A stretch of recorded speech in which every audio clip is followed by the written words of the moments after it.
There are almost 200 countries in the world, and each has a bunch of laws that citizens should follow. Some of them might be pretty strange sometimes. For example, in some places in Greece, it's prohibited to wear heels. Meanwhile, in Samoa, it's illegal to forget your wife's birthday. But what if I told you there's a place on Earth with absolutely no laws, and it's not a country, but an entire continent? Welcome to Antarctica. At least that's what I'll tell you if you manage to scrape together your savings and shell out at least $8,000 to travel to the South Pole.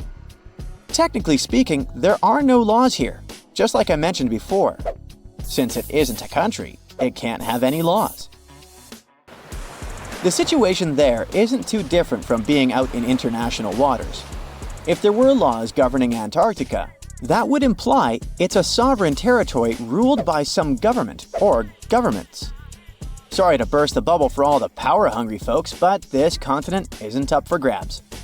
7 countries, namely Great Britain, New Zealand, France, Chile, Norway, Australia, and Argentina, have territorial claims on it.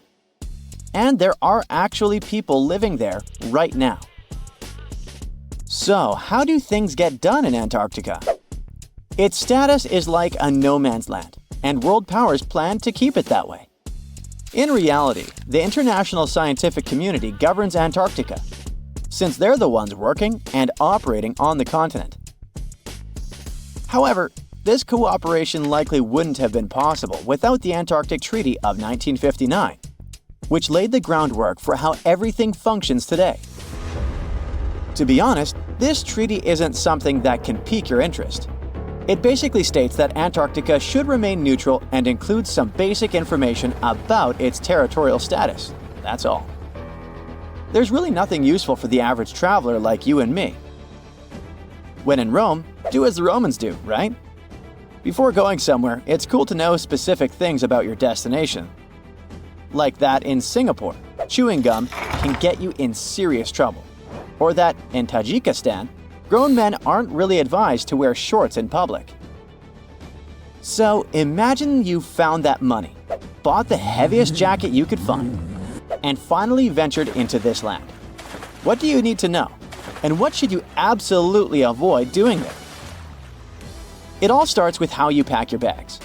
One big tip for anyone visiting this continent is to adhere to the "don't pack a pest" rule. You must follow strict procedures to avoid introducing non-native species into the environment. Most of these non-natives are plant species, around 121, including fungi. But some folks have managed to introduce 72 invertebrates, 8 mammals, and 3 bird species. There are even worms in Antarctica now. Actually, every time a new species comes to Antarctica, it has all the chances to become an invasive species in case they survive the frigid temperatures. Invasive species often flourish in new environments because they lack natural predators. Take the brown tree snake, for example. These snakes were accidentally brought to Guam in the late 40s or early 50s. With no local predators and plenty of birds and rodents to munch on, their numbers skyrocketed. They even caused the extinction of 9 out of 11 forest bird species on the island. It's clear that the negative reputation of invasive species is well-deserved for both animals and plants. So, to ensure the list of plants in Antarctica doesn't grow, there are strict hygiene rules in place. Everything you bring must be washed, decontaminated, and inspected daily. For example, all the Velcros you've got, they're prime hiding spots for plants, and they'll even give you a quick vacuum just to make sure you're not sneaking in any seeds. Once you're there, be prepared for things to get a bit dirty.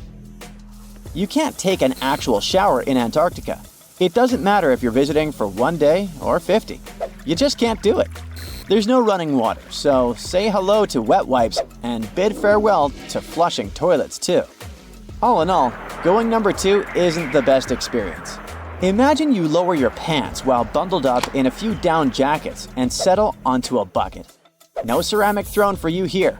Enjoy your potty and get throwbacks to the times when you were a toddler. Inside that bucket, there's a plastic bag tucked within another. Once the inner bag is filled with solid waste and toilet paper, you seal it up tight with a couple of cable ties. Then wrap the outer bag around it and secure it in the same way. After that, the bucket is covered with a plastic lid and shipped off to New Zealand for proper disposal. Why New Zealand? I don't know. I know you're curious since I only touched upon number 2. Number 1 rule: collect your waste in 20-liter barrels. Unlike your more serious discharge, this barrel won't be shipped to New Zealand, as it can be treated right there at the base. Once you're done, make sure to wash your hands. Ha, gotcha! You can't do that, you princess. Just hit the hand sanitizer to clean your hands. Now, if you want a drink, please do not eat the snow. First off, it's very much protected there. Second, it will only make your thirst situation worse. Rumor has it, if you eat snow to quench your thirst, you can get dehydrated, but it's more of a myth. But the risk of hypothermia is very real, so if you want to have a cup of tea and you need some water, you'll have to boil some ice. Don't worry, it's not expired just because it's millions of years old. The boiling will do the trick. By the way, nothing goes bad there, so you don't even need a fridge to keep food fresh. The researchers living there store their food outside because, in their camps, there are no bugs. Speaking of Antarctic wildlife, it might be tough for you as a tourist to spot any creatures in the wild, but even if you do, please resist the urge to feed them. It's a big no-no to feed, touch, or handle birds or seals, and don't approach or photograph them in a way that disrupts their behavior. Plus, their stomachs might not appreciate what you have to offer. Another thing you have to be super cautious about is lichen. When people picture Antarctica, they usually envision endless snow with an occasional peak of black rock underneath. But believe it or not, plants do grow there. Various types of grass, moss, and lichen. Since these plants take a long time to grow, especially with 6 months of total darkness and temperatures that can plunge -4 degrees Fahrenheit, even in summer, be mindful of where you walk. Stick to the snow, and don't step on the lichen, as it's vital to Antarctica's ecosystem. Also, don't leave things on the ground. There's a rule against this to prevent disturbing local biodiversity. Snow is just as protected as lichen. You can't pick it up or make snow angels. So basically, you've got to preserve this precious white stuff. And no throwing snowballs either. There's a tiny loophole in the law, though. There are specific small areas where you're allowed to hang out. You can break the rules if there are no penguin colonies within 12 miles. At a place called Portal Point. Technically, when you're there, you're in the UK. Portal Point is a narrow spot in the northeast part of Recluse Peninsula, on the west coast of Graham Land. When it comes to the delicate balance of Antarctica, leave stones alone too. Remember the butterfly effect? Even a small action can set off a chain reaction. Everyone loves a souvenir, but if everyone takes a rock, there will be none left. So, just a heads up, taking anything, rocks, feathers, bones, or even soil, is a big no-no. And if you spot something human-made, hands off. It could be scientific gear. If you find something cool like a fossil, just take a pic and make a note of where you found it. Scientists will appreciate it way more than you will. Plus, you'll get an awesome shot. It's a win-win. Hey, I hate to break it to you, but if you got pickpocketed, the chances are you probably let them steal your hard-earned money. Well, enough with brutal honesty. Now on to the ultimate tips to prevent it from happening. Scammers can be quite clever, and they may use tactics that will lead you to willingly part with your money. Before heading out, I strongly suggest researching common scam techniques. For instance, in Paris, there's a prevalent scam involving people who offer to help tourists in buying metro tickets. Here's how the fraud typically unfolds. After a long flight, you take a train to central Paris and arrive at the metro station ready to buy tickets. As you approach the ticket machine, someone in regular clothing may approach you, claiming to be able to help. However, these people are not friendly locals, but scammers. Instead of purchasing the carnet, a book of 10 metro tickets is promised, they might only buy a child's single fare and keep the extra money for themselves. The best way to protect yourself from this swindle is to politely refuse any offers of assistance. Always buy your metro tickets directly from legitimate machines, which have multiple language options including English, or through an official kiosk or ticket counter. Now, let's imagine your belongings have been stolen. It's the worst-case scenario, but it can happen at any moment, even when you're in a public restroom and there isn't enough space for your luggage in the cubicle. The big question is, what are the two things you absolutely cannot travel without? That's right, your passport and your wallet. So make sure these essentials are always with you, no matter the situation. There are special bags designed for running that are made from thinner fabric. But if you want to avoid spending money on one, I completely understand. You can simply wear clothing that has enough internal pockets to keep these items secure, because external pockets can be risky. Alternatively, you can opt for a pouch that you can keep in front of you. Also, this small hook can profoundly change your life. It connects zippers in such a way that makes them difficult to open, not just for potential thieves, but for you as well. You can find one online and place an order, but alternatively, you can use anything similar. The key idea is to keep the two zippers together. Even a simple keychain will suffice. There's a vast range of travel-related goods available on internet platforms, but trust me, you can create most of them yourself. Take these socks with pockets, for example. They look cool, but you don't need a zipper on your sock to hide something. You can simply wear two socks, one shorter and the other taller. Hide your valuables in between them, then roll the taller sock down to seal the gap, preventing your belongings from falling out. The next tip is to research your destination beforehand. Not only should you consider safety concerns, but it's also important to familiarize yourself with local laws. Additionally, be sure to check health advisories. You may need vaccinations before traveling to certain exotic locations. Now, be careful not to get tricked by those "pack your luggage with me" bloggers. It could lead to serious trouble. The TSA is no joke. They must remain vigilant and thorough with anything that appears suspicious. After all, it's our safety. If you follow the questionable advice you find online, such as wrap your valuables in a diaper to protect them, you may end up with your belongings held for investigation and inspection, and you could face questioning by others. Never check anything you're not prepared to say goodbye to. For every 1,000 bags, 7 get lost. While some bags do get returned, you never know when that might happen. I once had my bag lost returning from a European trip, and it wasn't found until a month later. Needless to say, all the precious cheese I bought in Italy was no longer safe to consume. You may have seen a bazillion videos on how to turn your hotel room into a fortress. There are portable locks, underdoor safety systems, special hooks, and I'm sure I forgot something.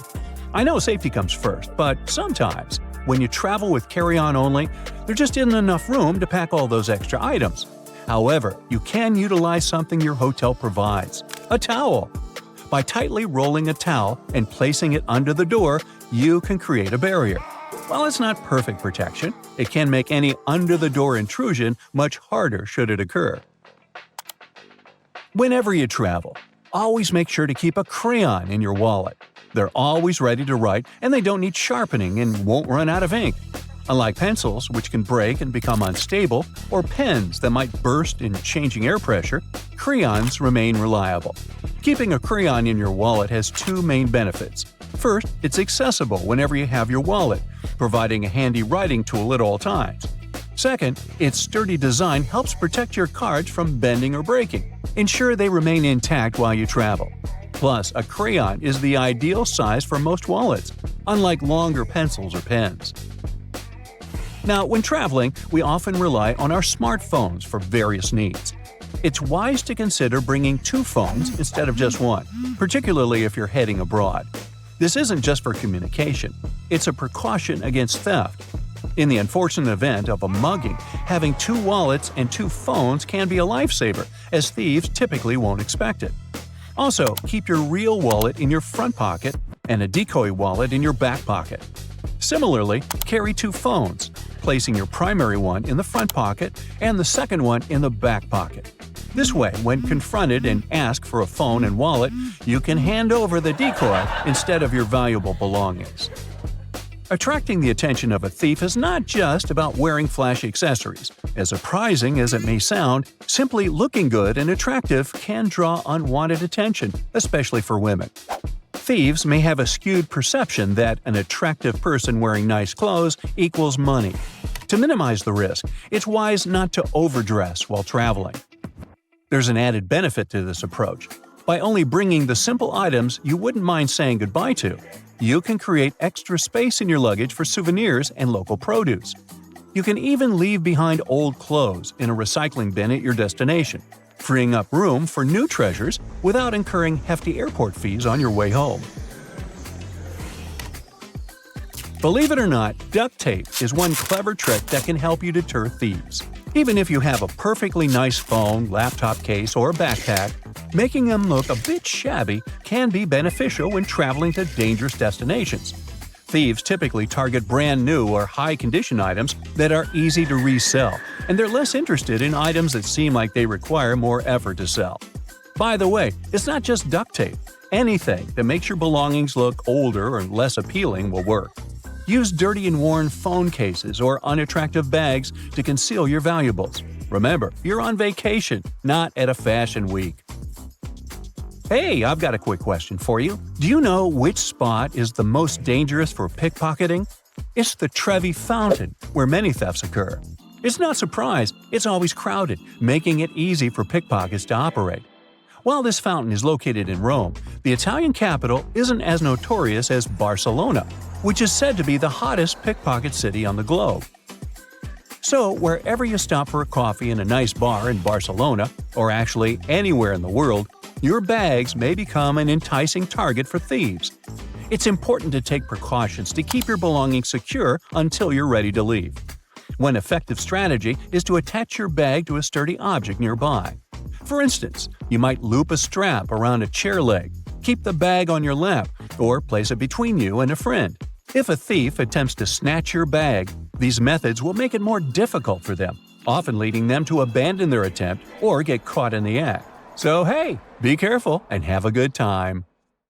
Different cultures have unique ways of counting. For instance, in some parts of the world, people typically begin counting with their thumb and end with their pinky. In contrast, others start with their index finger and end with their thumb.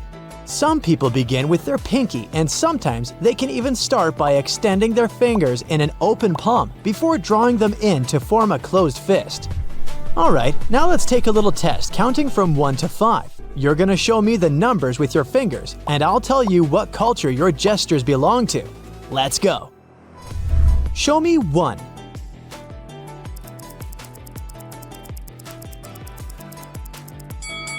If you show it with your index finger, you're probably either from the US or from China, because this gesture is typical in these countries. If you show 1 with your thumb, hey, what part of Europe are you from? In many European countries such as Germany, Spain, France, Italy, and the UK, people use their thumbs to show 1. Hey, and what about number 2?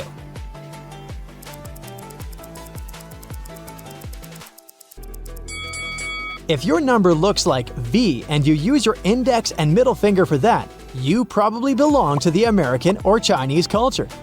If you use your index finger and a thumb, you're likely European. Number 3 is shown differently in various cultures too. While people in China and the US use ring, middle, and index fingers to do that, people in Europe use their thumbs, index, and middle fingers. For number 4, there are not so many options. People in different parts of the world use all fingers except for the thumb to show the number 4. Same with number 5, we just show all the fingers we have. But there's a unique place in the world where everything's a bit upside down. Nope, I'm not talking about Australia. When it comes to hand gestures, it's Japan that leaves us mind-boggled. You see, while most people usually show their fingers to manifest a certain number, the Japanese do the opposite thing. The number they manifest is the number of fingers they bend. Look at this gesture. The only finger bent here is the thumb, and it might be like 4 to you. For the Japanese, it's 1. And here you can see that a thumb and an index finger are bent, which means it's 2. Then you add a middle finger bent to show 3, a bent ring finger to show 4, and to show 5, all you need to do is to show your fist. Crazy!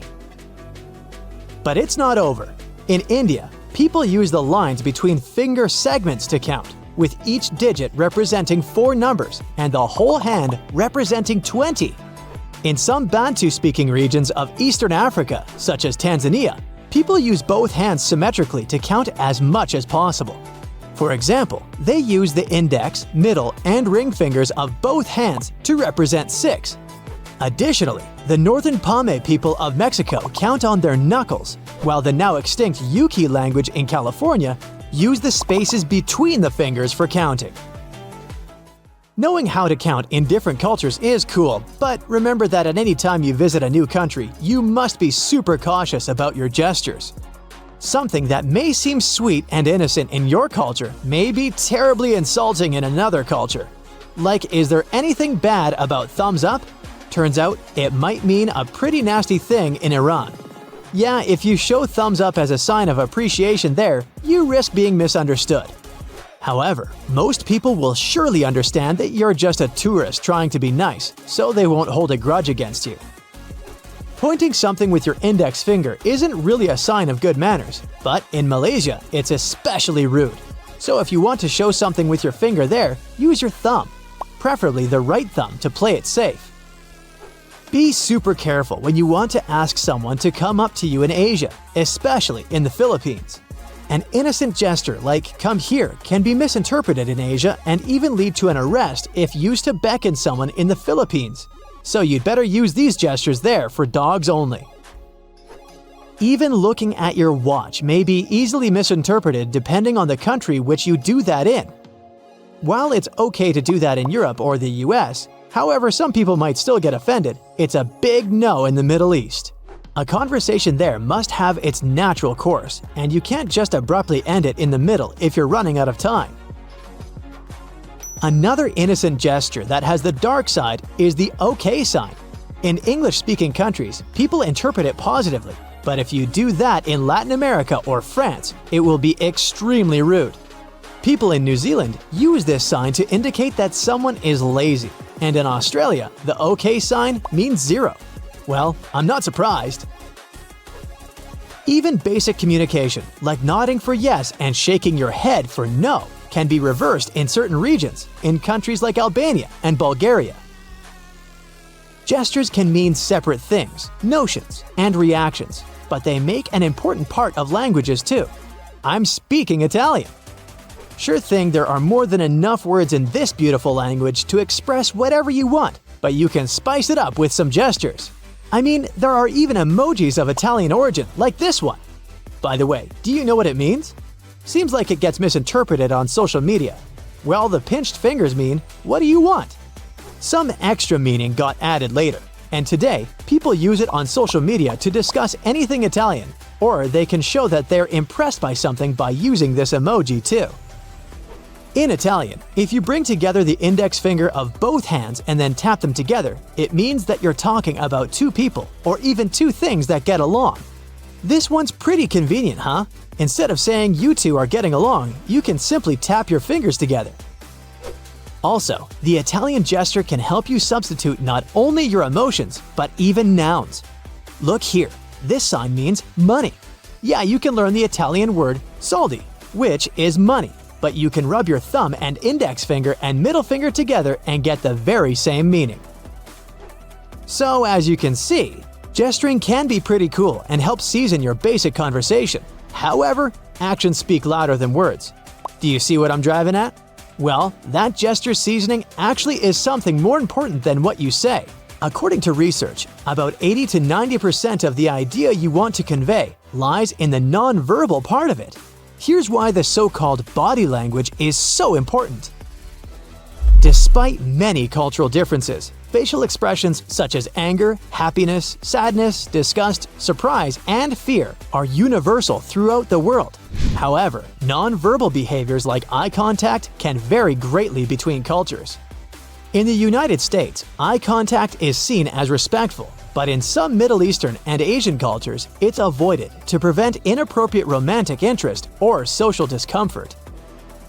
So, to understand people better, we need both to listen to them and to read their body language. There's even such a thing as EQ. Do not mix it up with IQ. EQ is emotional intelligence, and it's linked to the ability to read other people's body language and express yourself better. Some scientists claim that gestures can help increase the value of our message by 60%. So in case you're having a hard time trying to manifest something, you gotta try to introduce more gestures to your speaking routine. There was an experiment evaluating TED Talkers. The least popular ones had 272 hand gestures during the 18-minute talk. Guess how many gestures the most popular speakers used? About 465. That's almost double. Yeah, it might seem that this number is super high and those people didn't stop waving their hands. I mean, 18 minutes is 1,080 seconds, and it turns out that they made a gesture almost every 2 seconds. But it worked. It's your first trip to Egypt, and your new friends there invited you for lunch. The food seems a bit dull, so you decide to spice it up with salt and pepper. You don't see it on the table, so you ask the host for it, and you notice everyone's shocked. It turns out, it's a huge insult to the cook when someone wants to change the original taste of the food on their plate. The cook made it that way for a reason, and wanting to spice it up means showing that the dish wasn't good enough. You're used to doing it as a kind gesture around the world, but don't tip waiters, taxi drivers, or hotel workers in Japan. They can get offended because they already get paid for providing you with good service, and there's no need for extra money to make it any better. If you really want to show appreciation, just say thank you. It's okay to tip private guides, tour companies, and interpreters. You can put any amount that feels right to you in an envelope and hand it down to them. If you want to impress your new Japanese friends or colleagues, take some time to study chopstick etiquette. When you master the art of holding chopsticks, remember not to rub them together. People do it to remove splinters, so it might look like you're unhappy with the quality of the pair that your host provided you with. Don't put your chopsticks vertically in your bowl of rice. This way, it can be seen as an offering to the deceased. Don't wave chopsticks in the air or use them to point at things. Both are considered really rude. The same is with moving things with your chopsticks or the hand holding them. It looks disrespectful, plus you're likely to spill things. When in Italy, don't order a cappuccino after noon. The locals don't do it because they believe the milk and foam turn this drink into a meal, and it's not good for digestion. Also, be prepared to enjoy your coffee standing at the bar and pay for it before you even order it. First, you pay the cash register, then show the receipt to the server to get your drink. Are you a big fan of chewing gum? Well, you'll have an uneasy time in Singapore. Using, selling, and importing chewing gum is banned there, and you'd have to pay up to several thousands of dollars for doing it. This law was introduced in the 1990s to make the city cleaner and keep the local fast trains up to schedule. When they launched a new transit system, passengers stuck gum onto train door sensors, causing some serious delays. With the new rules, this problem was solved. The no gum policy, along with many other strict rules, did help to make Singapore a really clean and fine city. Pun intended. If you absolutely can't imagine your life without chewing, the local authorities recommend replacing the gum with bananas. When someone asks you to pass them something, like salt at the table in Bolivia, don't give it directly to them. Hand it to the person sitting next to them, and they'll pass it for you. If the person next to you is asking for that little favor, you still can't hand it straight to them. The person next to you will have to help. This table etiquette comes from a superstition that handing something to someone directly into their hands brings bad luck. For the same reasons, you can't reach across the table or stand up to pass something or toss it to someone. And don't forget to keep both hands on the table when you aren't eating. It might look like you're trying to hide something if your hands aren't visible at all times. When you arrive for a meal in Jordan, the hosts may give you some bitter Arabic coffee as a warm welcome. Don't try to stretch it for the rest of the evening. The polite thing to do is empty it fast. Only when everyone's done with the drink do people go back to socializing. As you pass the empty cup to the host, make sure to jiggle your wrists. If you just pass it without jiggling, it will mean you're asking for a refill. Don't rush to arrive at an event on time in Venezuela. People might think that you're rude or greedy. The polite thing to do is to be 10 to 15 minutes late. Events scheduled for 7 o'clock will often begin at 8 o'clock or later. A popular story goes that in the 1980s, a foreign reporter arrived at a press event more than an hour late. When he saw the room was mostly empty, he went to apologize to the host for missing the event. The host then told him he was the first reporter to arrive. It's quite interesting because the clocks in this country have officially been 0.9 seconds ahead of the rest of the world for years. Are you planning to travel by bus in Ireland anytime soon? Don't forget to thank the driver for the ride on your way out of the bus. You'll hear an overwhelming majority of locals do it loudly, as it's basically not optional. Choose the gift wisely if you've been invited to a home in Vietnam. It's okay to bring fruit, sweets, or incense. Handkerchiefs are believed to be a symbol of a sad farewell, and cutting tools are a sign of cutting relationships. So don't bring those. Wrap your gift in colorful paper and don't opt for black. The locals believe this color to be a bad omen. When you present the gift, hold it with both hands. And don't be surprised if the hosts don't open it right away. It's done after the giver has left. Don't leave anything on your plate in India. It's a sign of disrespect for the food you were served. Food is considered sacred in the country, so it would upset your hosts a lot. So, wash and dry your hands before starting the meal. Don't forget to praise the cook and wait for the eldest to stand up before you leave the table. In South India, it's common to serve food on a banana leaf. You gotta fold it over from the top when you're done with the meal. Folding it from the bottom means you weren't satisfied with what you got. It might be a good conversation starter elsewhere, but don't brag about your achievements in Denmark. The locals believe that everyone is equal, so you won't hear them talk about their successful careers or talents or how special they are. And they expect the same from you. If you're looking for a good topic, they'll gladly talk to you about the greatness of their country. The Danes are really proud of it and all its wonders. If you're going on a trip to Germany and plan to drive on the famous Autobahn, make sure to tank up before you hit the road. Stopping, parking, making U-turns, and backing up on this super speedy highway is illegal. Yes, even if you have to stop because you've run out of gas, you'll have to pay a fine since you were supposed to plan things better. And although the Autobahn technically doesn't have a speed limit, watch out if you're passing by urban areas like Frankfurt, Berlin, and Munich, or construction works and heavy traffic. There will be special speed instructions for these spots. In case you're planning to explore Cyprus by car, quench your thirst before you start the vehicle. Drinking anything, including water, isn't allowed while driving on the island. So if you can't resist snacking or drinking behind the wheel, prepare to pay a fine. In Ethiopia, you gotta think twice before choosing a gift for someone.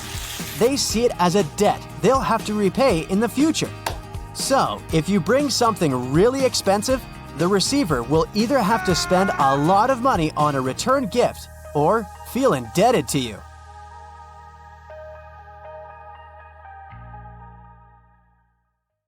Now, flying has long become routine for many people. But even frequent flyers sometimes don't know about things you should never do on a plane. Ooh. No bare feet on a plane. It's one of the biggest no-nos of air travel. Even if we omit the topic of unpleasant odors. Phew. The airplane floor is extremely filthy. People with contagious foot problems might have been walking the aisles barefoot before you. There's likely to be a lot of dirt left after previous passengers.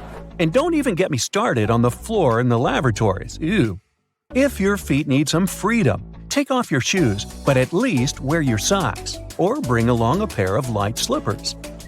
Keep in mind that the pressurized air in the passenger cabin is just as dry as it is in the Sahara Desert, with only about 20% humidity. That's why your skin may feel discomfort after a flight. But wouldn't it make more sense to install several humidifiers that could add some moisture? But this extra load would cost airlines lots of money. Plus, the plane's airframe is mostly made of aluminum and other metals, and humid air could lead to corrosion. So, don't forget to bring a moisturizer and use it during the flight. Always secure your tray table as soon as the plane starts moving on the tarmac, and never lower it during the takeoff and landing. It's a security measure, which ensures that you and the other passengers will have a clear pathway in case of an emergency evacuation. Also, keep your seat in an upright position during takeoff and landing. First of all, a reclined seat can seriously slow down an emergency evacuation, since it will block a person sitting behind.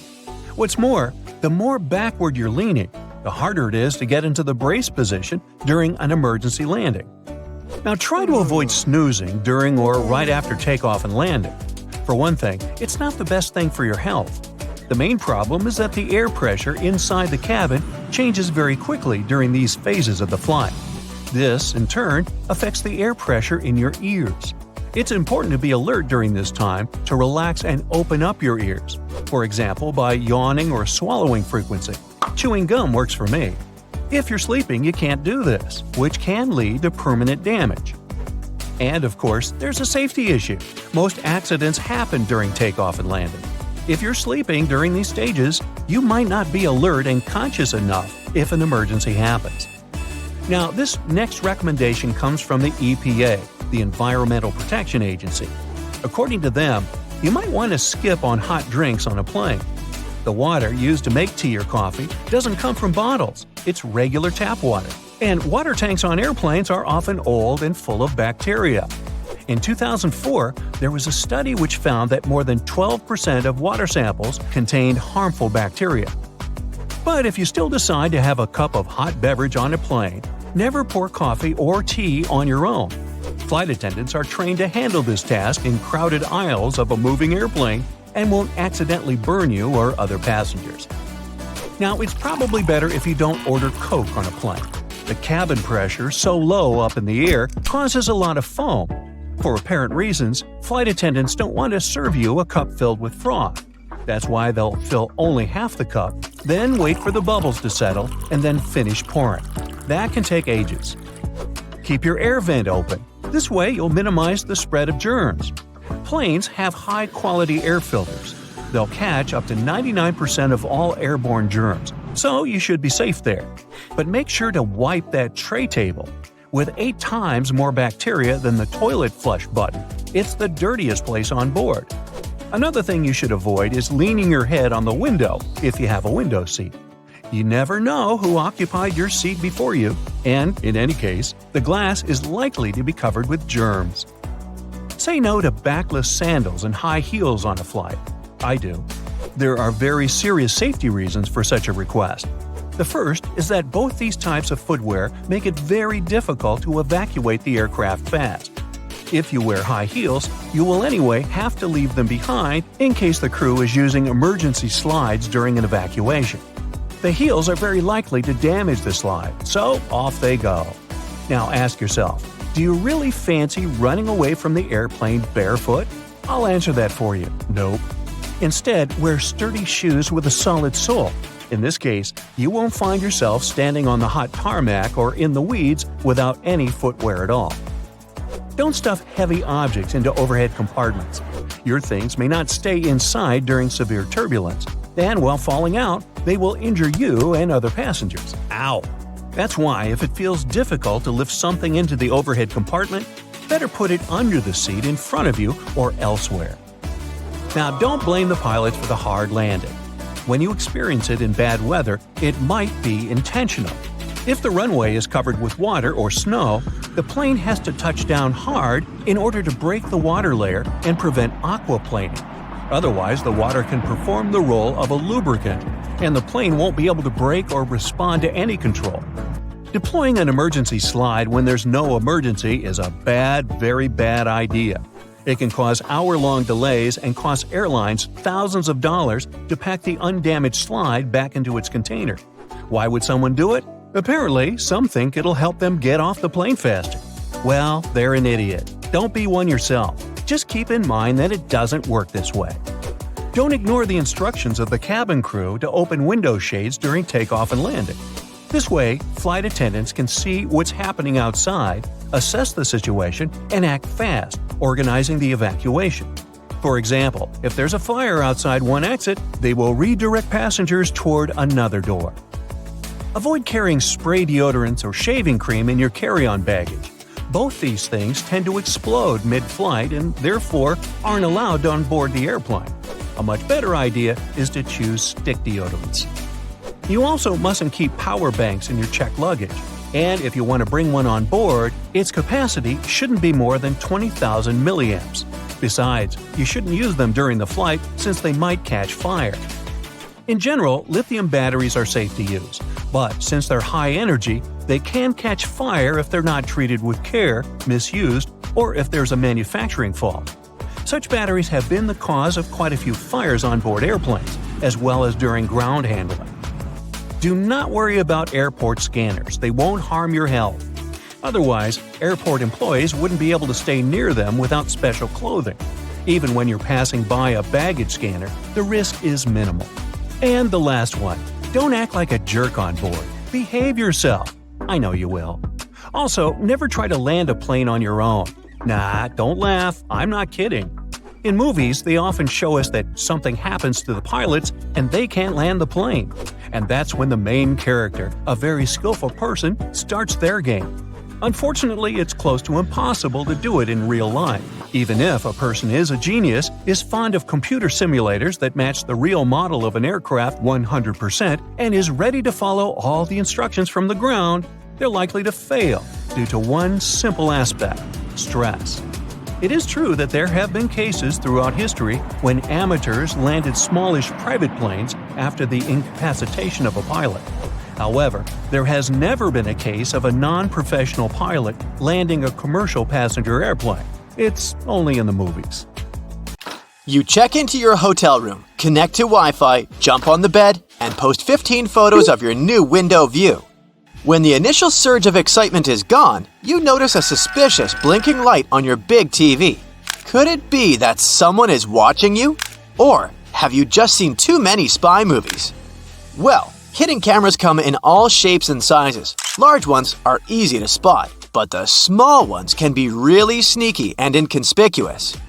They can be hiding behind furniture, in decorations or vents, and anywhere else you'll have trouble noticing.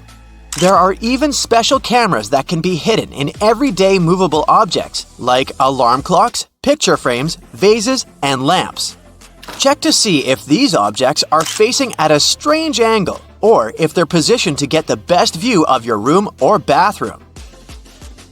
The easiest way to spot a hidden cam is to look for the lens reflection because all cameras come with lenses. Turn off the lights and slowly scan the room with a flashlight, laser pointer, or a special wireless spy cam detector. It comes with infrared scanning lights and one illuminating light. When you find a reflective red spot, you gotta turn on the flashlight to help check if there is a hidden camera. Definitely check the vents along with any other holes and gaps in the walls or ceiling. Some advanced detectors even show you what the camera is seeing, making it way easier to spot and disable. The detectors only work on cameras that are turned on and working normally though. Your mobile phone can also help you find some hidden threats. Turn on Bluetooth and walk around. See if any unknown devices pop up on the screen. Another idea is to install a network scanner app that shows all devices that are connected to the Wi-Fi network you're using at the hotel. When it's done scanning, study the list for devices called something like IP camera or cam. Plus, you can put your phone on selfie mode, turn off the light and close the curtains, and look around the room slowly while focusing on the screen. Keep an eye out for purple or white lights on the screen. You can play detective some more and call your friend or family member and start walking around your room. Secret cameras should emit a sort of radio frequency. It will most likely interfere with your phone call signal. If you start hearing any weird noises while you're on the phone in a certain area of your room, make sure to inspect it carefully. Check out the light switches, electrical outlets, lamps, and other objects you normally wouldn't pay attention to. If they look a bit crooked, have a hole, or seem misplaced, it could be a sign that someone tampered with them. Many spy devices need wires, and whoever installed them had to hide those wires, often behind the vinyl baseboard. That's why the place where the floor and the wall meet is another area you should check. Ridges, bumps, or discoloration could be a sign there's a microphone hiding there. The same goes for spots on ceilings and walls, even if they're not larger than a coin. If you do find a hidden camera or something looking suspicious, don't shy away and let the hotel administration or your booking service know about it. Don't try to touch or move the device yourself. If the hotel denies everything, contact local law enforcement. After you've scanned the room for cameras, check out the mirrors. Someone could be watching you from the other side. First, see if the mirror is built into the wall or can be adjusted. If the mirror is semi-transparent, it will be built into the wall. You can do a simple test to check the mirror. Press your fingertip against the glass and push firmly enough to leave a fingerprint as you move your finger away. Study the fingerprint. If there's a small gap between the print and the mirror where the glass should be, then it's just a mirror. On a semi-transparent mirror, there will be no gap. Another way to check if your mirror is semi-transparent is simply to tap the glass. If someone is watching you from the other side, the mirror will make an empty sound. A double mirror needs a brighter light on the other side than on yours. Get close to it and cup your hands around your eyes. Do you see some light behind the mirror?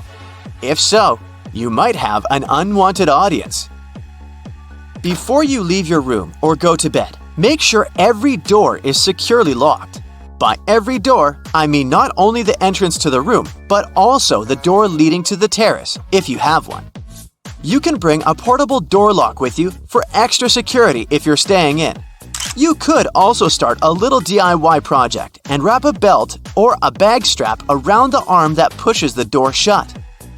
Buckle it up and wrap it around several times for an extra layer of protection. Another idea for when you're about to nap or go to sleep is to build a pyramid of stuff by the door. Glasses and mugs will do perfectly. If someone tries to get inside while you're sleeping, there'll be some serious noise. Intruders prefer to keep it low-key, so they're highly likely to give up on robbing you straight away.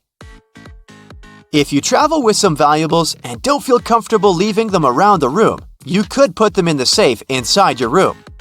But because those safes use passcodes instead of physical locks, someone from the hotel has to know the master code to unlock it, just in case. So, you can bring your own safe with you instead. You can find the ones looking like books on Amazon, for example. They're made of strong metal and textured paper. They come with a combination lock and have enough room to fit your passports, cash, and jewelry. In case you have to leave your laptop in the room and want to make sure no one plugs in a USB drive to steal your data, here's what you can do. Leave a bottle of water or some other item next to the USB port. Measure the distance. Let's say it's 1 thumb length away. For someone to plug in their device in the laptop, they need to move the bottle. You can take it one step further and drop a pen parallel to the laptop under a certain angle. You can measure the angle with your smartwatch or phone using the compass app. Again, if someone moves it, you'll know. Even something as simple as a "Please do not disturb" sign can help you figure out if someone entered your room while you were away. Make it look like you left in a rush and the sign accidentally stuck between the door and the door frame. If you come back and the sign is hanging freely, then someone must have ignored it and tried to disturb you. In that case, you can contact reception and ask to send someone to enter the room with you to keep you safe. If you care about the cleanliness of your room as much as you do about your belongings and your personal safety, this one's for you.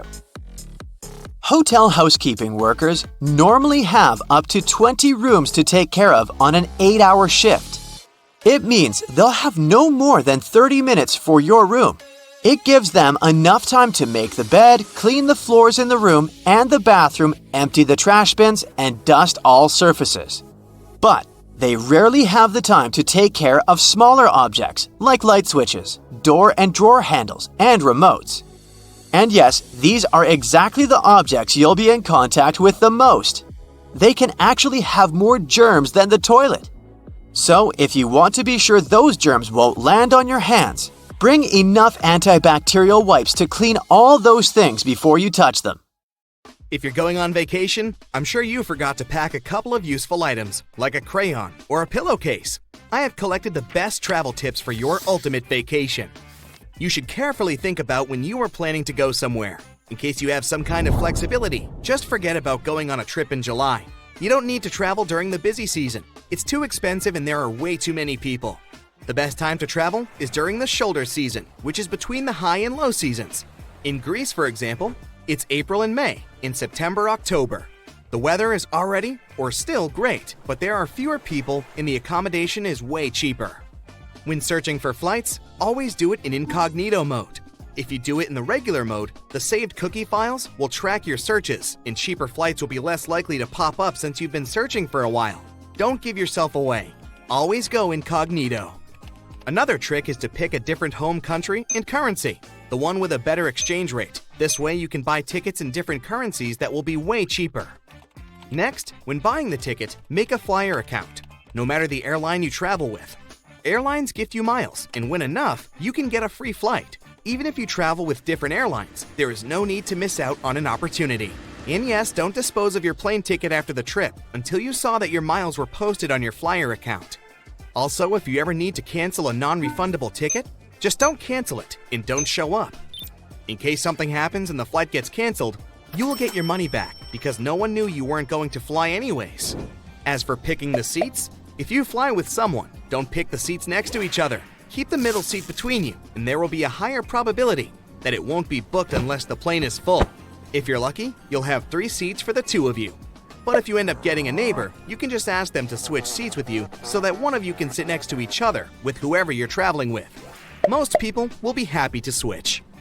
If you have a long layover, use it to your advantage. 6 hours layovers aren't cool. Too long to chill in the airport, but too short to get out. In this case, better opt for longer layovers and use them to explore the city before your next flight. If you're booking a hotel, always join their loyalty program. Just like with plane tickets, it won't hurt, but you will still be treated like a special guest. Also, when checking in, ask for an opportunity for an upgrade. You can get a better room for the same price, and always make sure to let the hotel know if there's any special occasion. Like a honeymoon, anniversary, birthday, or anything. You'll probably end up with some nice perks from the hotel staff. Even though websites for hotel search are cool to use, once you pick the hotel, just call them directly for booking. Websites take fees for posting offers, so everything that appears there will be more expensive. Call the hotel directly to book a room, and you'll get it for cheaper. But don't feel limited by hotels. Airbnbs are a great option, and often you can get luxurious places for cheap. Also, if you don't mind hostels, they can be fun too. You can meet and befriend travelers from other countries. And maybe you can even stay at their place if you ever go to their country. Now off to packing. First off, always make a packing checklist and keep it on your phone. It's hard to remember everything you need right away, so put together the list in a couple of days and add another item as soon as you remember it. This way, you don't forget anything important when packing. To fit more stuff in your suitcase, roll your clothes. This way, they take way less space. Roll all the shampoos and other things that can spill over in a shower cap. This way, even if something explodes, everything inside will still be protected. Also, use packing cubes. They help to organize everything and save a lot of space. Learn to organize your stuff efficiently. A tic-tac box can be a good storage for bobby pins, and they'll all be in place. Use a carbine to keep all hair ties together. Have you packed a pillowcase? You should. It doesn't take much space, but in case you get uncomfortable when traveling, you can just stock the pillowcase with some clothes. Voila! You got yourself a pillow. Also, put a dryer sheet inside your suitcase. This way your clothes will smell nice, even on long trips. Don't forget to make a copy of your passport and carry it in your wallet just in case. And you can also have a scanned copy of it on the cloud. Another good item to keep is a power bank. Those outlets in airports and airplanes don't always work. Also, get a crayon. It'll be handy if you need to write something down. Pens don't work well in planes because of the air pressure, and pencils break. A crayon will always be there for you. Also, a clothespin is another little thing you might want to have. You know when you arrive and want to keep your toothbrush from touching any counters? If you attach the pin to it, it can serve as a stand. Another little but useful thing is a bread clip. Those serve so many purposes. You can use it as a bookmark, attach it to the end of the tape roll, or keep in place your rolled cords in. But most importantly, they are a must for your flip-flops. The V-shaped part often comes out through it. To avoid it, just slip the bread clip underneath the bottom. It'll serve as a plug stopper, and your flip-flops will last. What to wear? Of course, comfort is the first priority. Sweatpants and leggings are way more comfortable than jeans. A comfy jacket will ensure you don't get cold. A fringed scarf is nice to have too. They're fancy and they turn into a cover. Also, make sure you're wearing compression socks. They will spare you from feeling swollen during the trip. Another important part of your outfit could be noise-canceling headphones. They will be a game changer if there happens to be a screaming little human on the plane. And an ultimate trick, mark your luggage as fragile, even if there's nothing fragile in there. This way, it'll be treated better and your luggage will come out in the first batch after the flight. Most people either sleep or surf their phones while traveling, but some travelers can even play board games. But if you need to roll a dice, here comes a problem. If you roll it not carefully enough, you might end up either losing it or crawling under the seats looking for it, which is inconvenient. Just keep the dice in a little transparent plastic container, then shake the container and see what you got. To find cool places to visit, go on social media, check out photos and videos people post from your location, and go to any place that caught your attention. Pickpockets are definitely a thing, but there is a trick. Just make your valuables less attractive to them. Do you have an expensive camera? Put some tape on it as if you fixed it, and the pickpockets will think that it's broken. Do the same with your phone and laptops and whatever else you don't want to be stolen. Have you ever ended up with a bunch of foreign coins after your trip that are totally useless?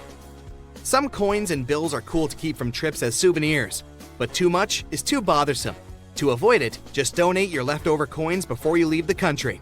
A good deed and also less weight in your pockets on your way home. Are the letters SSSS on your boarding pass a reason to worry? What's much more dangerous than turbulence? Should you really be the first to board the plane? You're about to figure it out.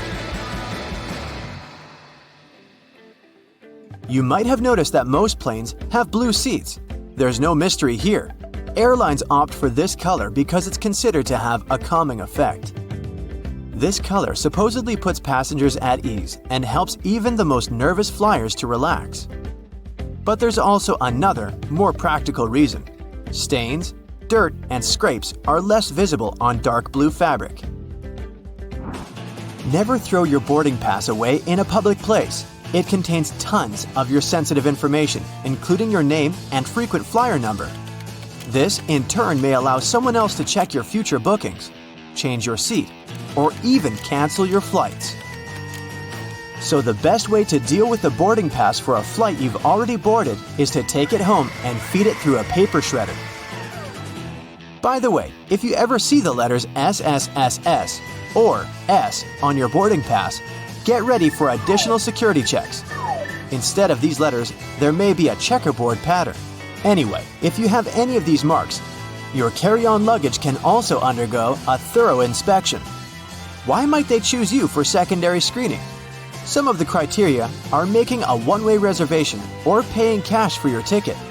In some cases, the selection is absolutely random. Look, your gate is open and the boarding is started.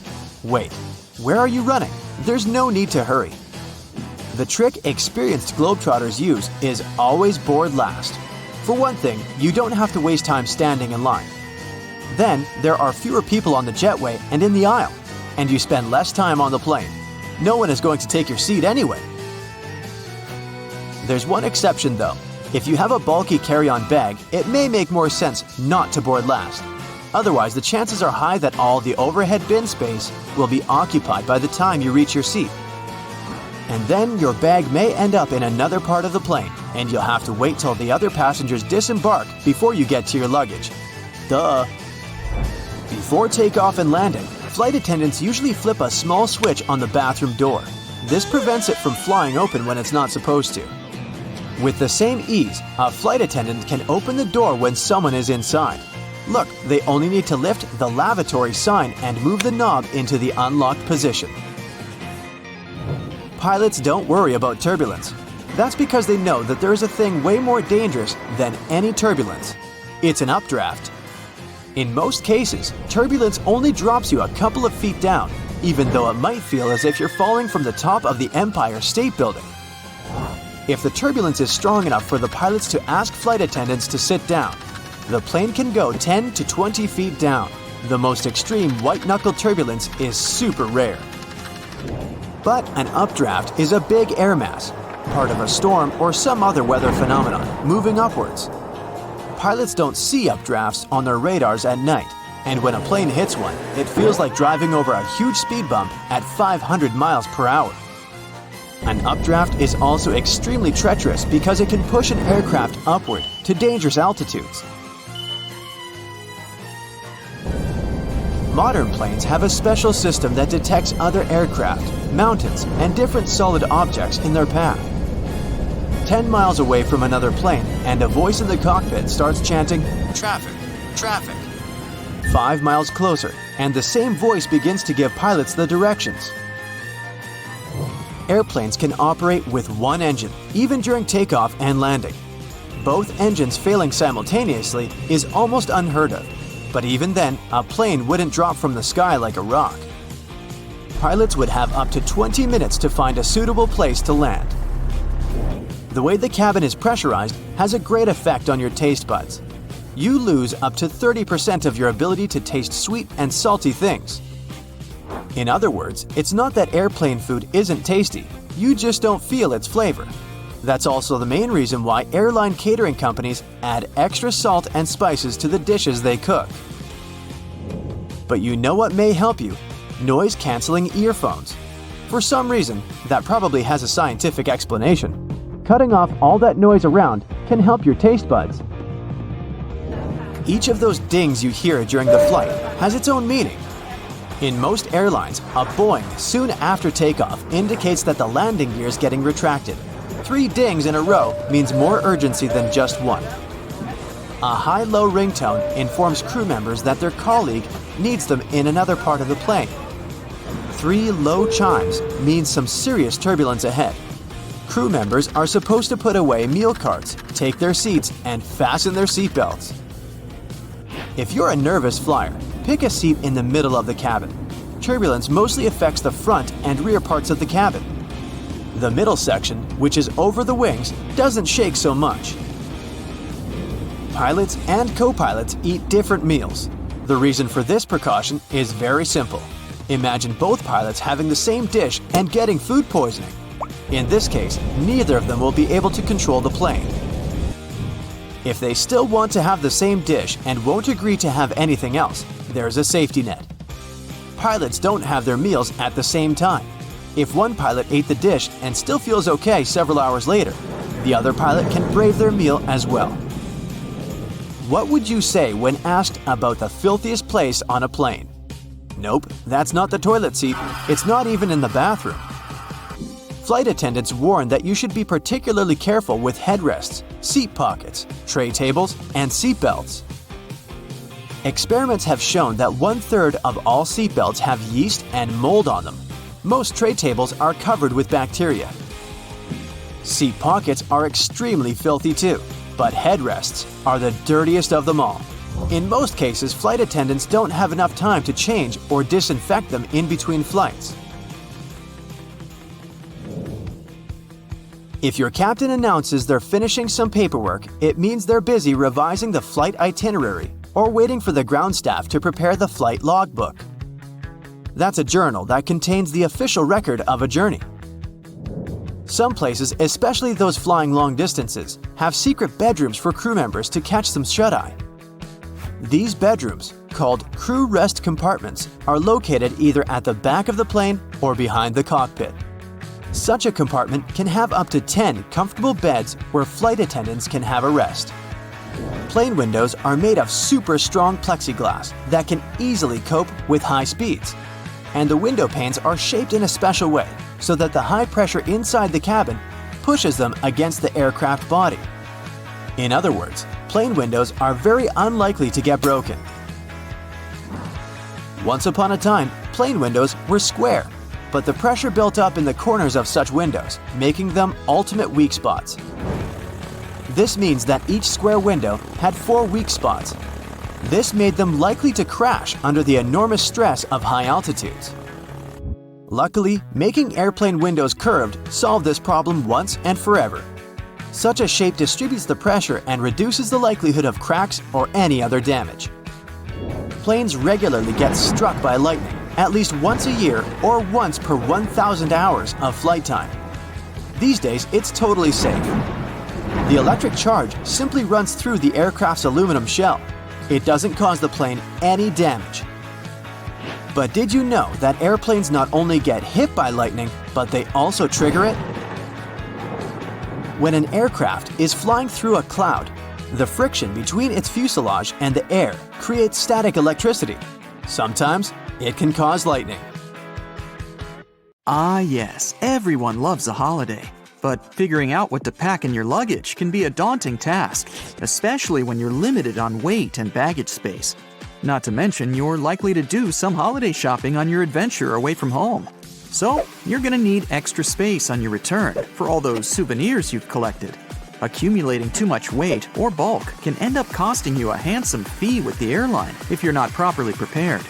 But you can now relax. You just focus on booking your vacation. We'll take care of your luggage with these handy traveling tips. No doubt your clothes are going to take up the bulk of your luggage.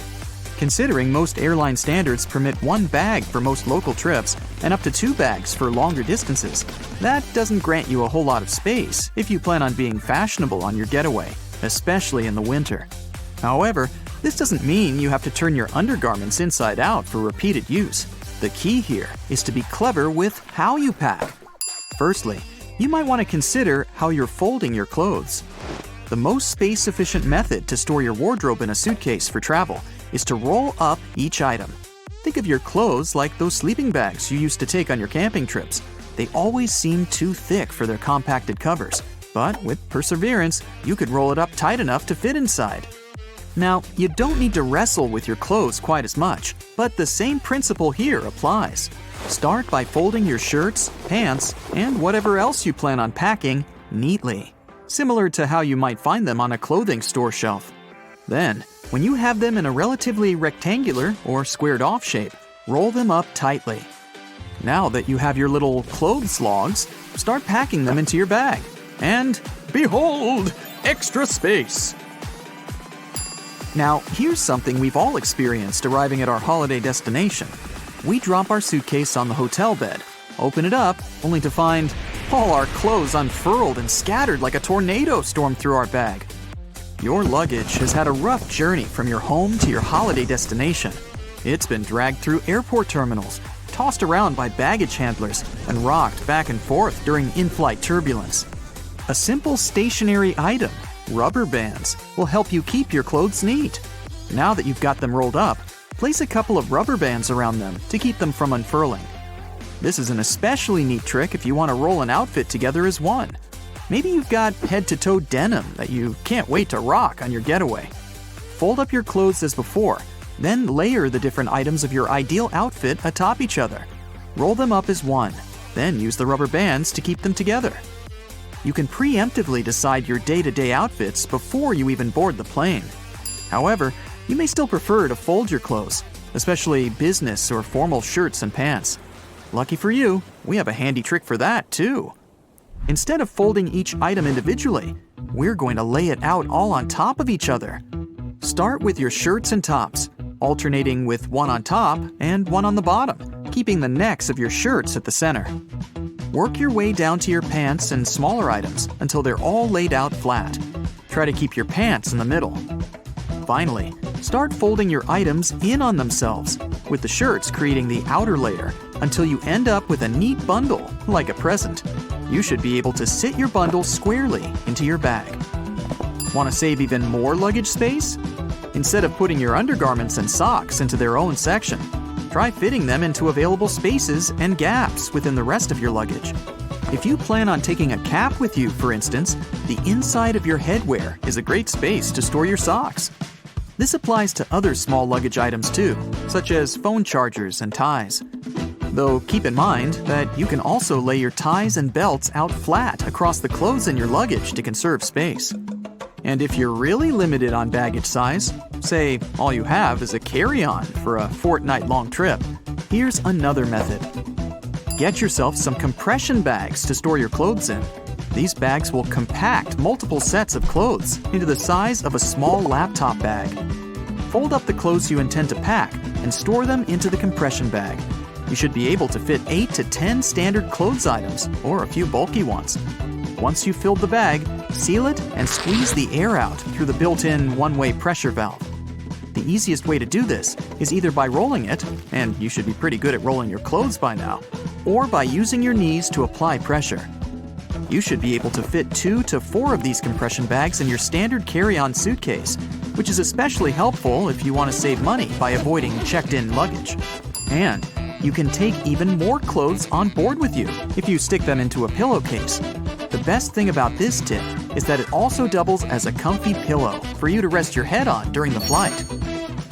If you do have a bit more space to spare, another great way to keep your stuff organized is with packing cubes. It might not be as space efficient as compression bags, but a lot of travelers prefer them for tidier and well-organized packing. You might like to divide them by outfits or clothes types, such as one for pants and one for tops. You can easily purchase packing cubes from most online retail services and travel and camping stores. There are also packing cubes specially designed for one or more pairs of shoes. This is a great way to compact the space your shoes would otherwise take up in your luggage, and to keep your clean clothes from coming into contact with your footwear. Nobody wants their tops to smell like feet, right? If you're still struggling to bring all your items with you inside your suitcase, there are a couple more tricks that you can use for that extra bit of weight without the extra cost. The most obvious of which is to use your own body. That's right, time to layer up. Pick out all your bulky items and wear as many as you can manage. You can try wearing some shorts under your pants or several layers of your winter wear, such as your sweater, jacket, and coat, all over the top of one another. You might be sweating a little, but most airports and planes are well air-conditioned. You can always shed some layers once you've boarded your flight. At least you'll have some warm wear to snuggle up in if you do get cold up there in the clouds. If you don't want to wear all those layers, there's actually another type of bag you can carry on the plane with you, free of charge. Get yourself a duty-free bag from any of the duty-free stores in the airport. You can even hang on to it for next time.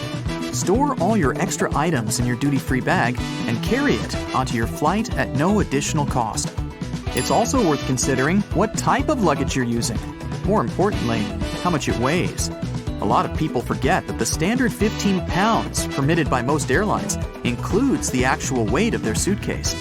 The bag itself can often weigh up to 4 to 6 pounds. That's a huge chunk of your weight in the bag alone. So, when you're shopping for your luggage, take into account how much it weighs. Choosing a lighter bag will give you more space for the items you want to take with you. Stick to some of these handy tips and you'll be on your way with no shortage of luggage and some extra money to spend on your vacation. Happy flying! You heat a pack of popcorn in the microwave, and there are small unpopped grains left. You can get rid of them before you open the bag. See this little tiny hole at the top? Shake the pack over the plate, and all the grains will fall out of the hole.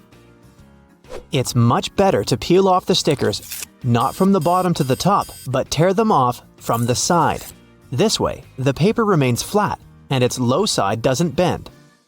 Peel the banana starting from the top, then you will not have to squeeze the bottom of the fruit. The hole on the pan handle can be used not only to hang it on the wall. You can insert a spoon into this hole while cooking a soup.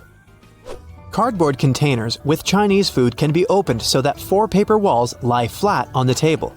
So, all you need to do is unfold the container.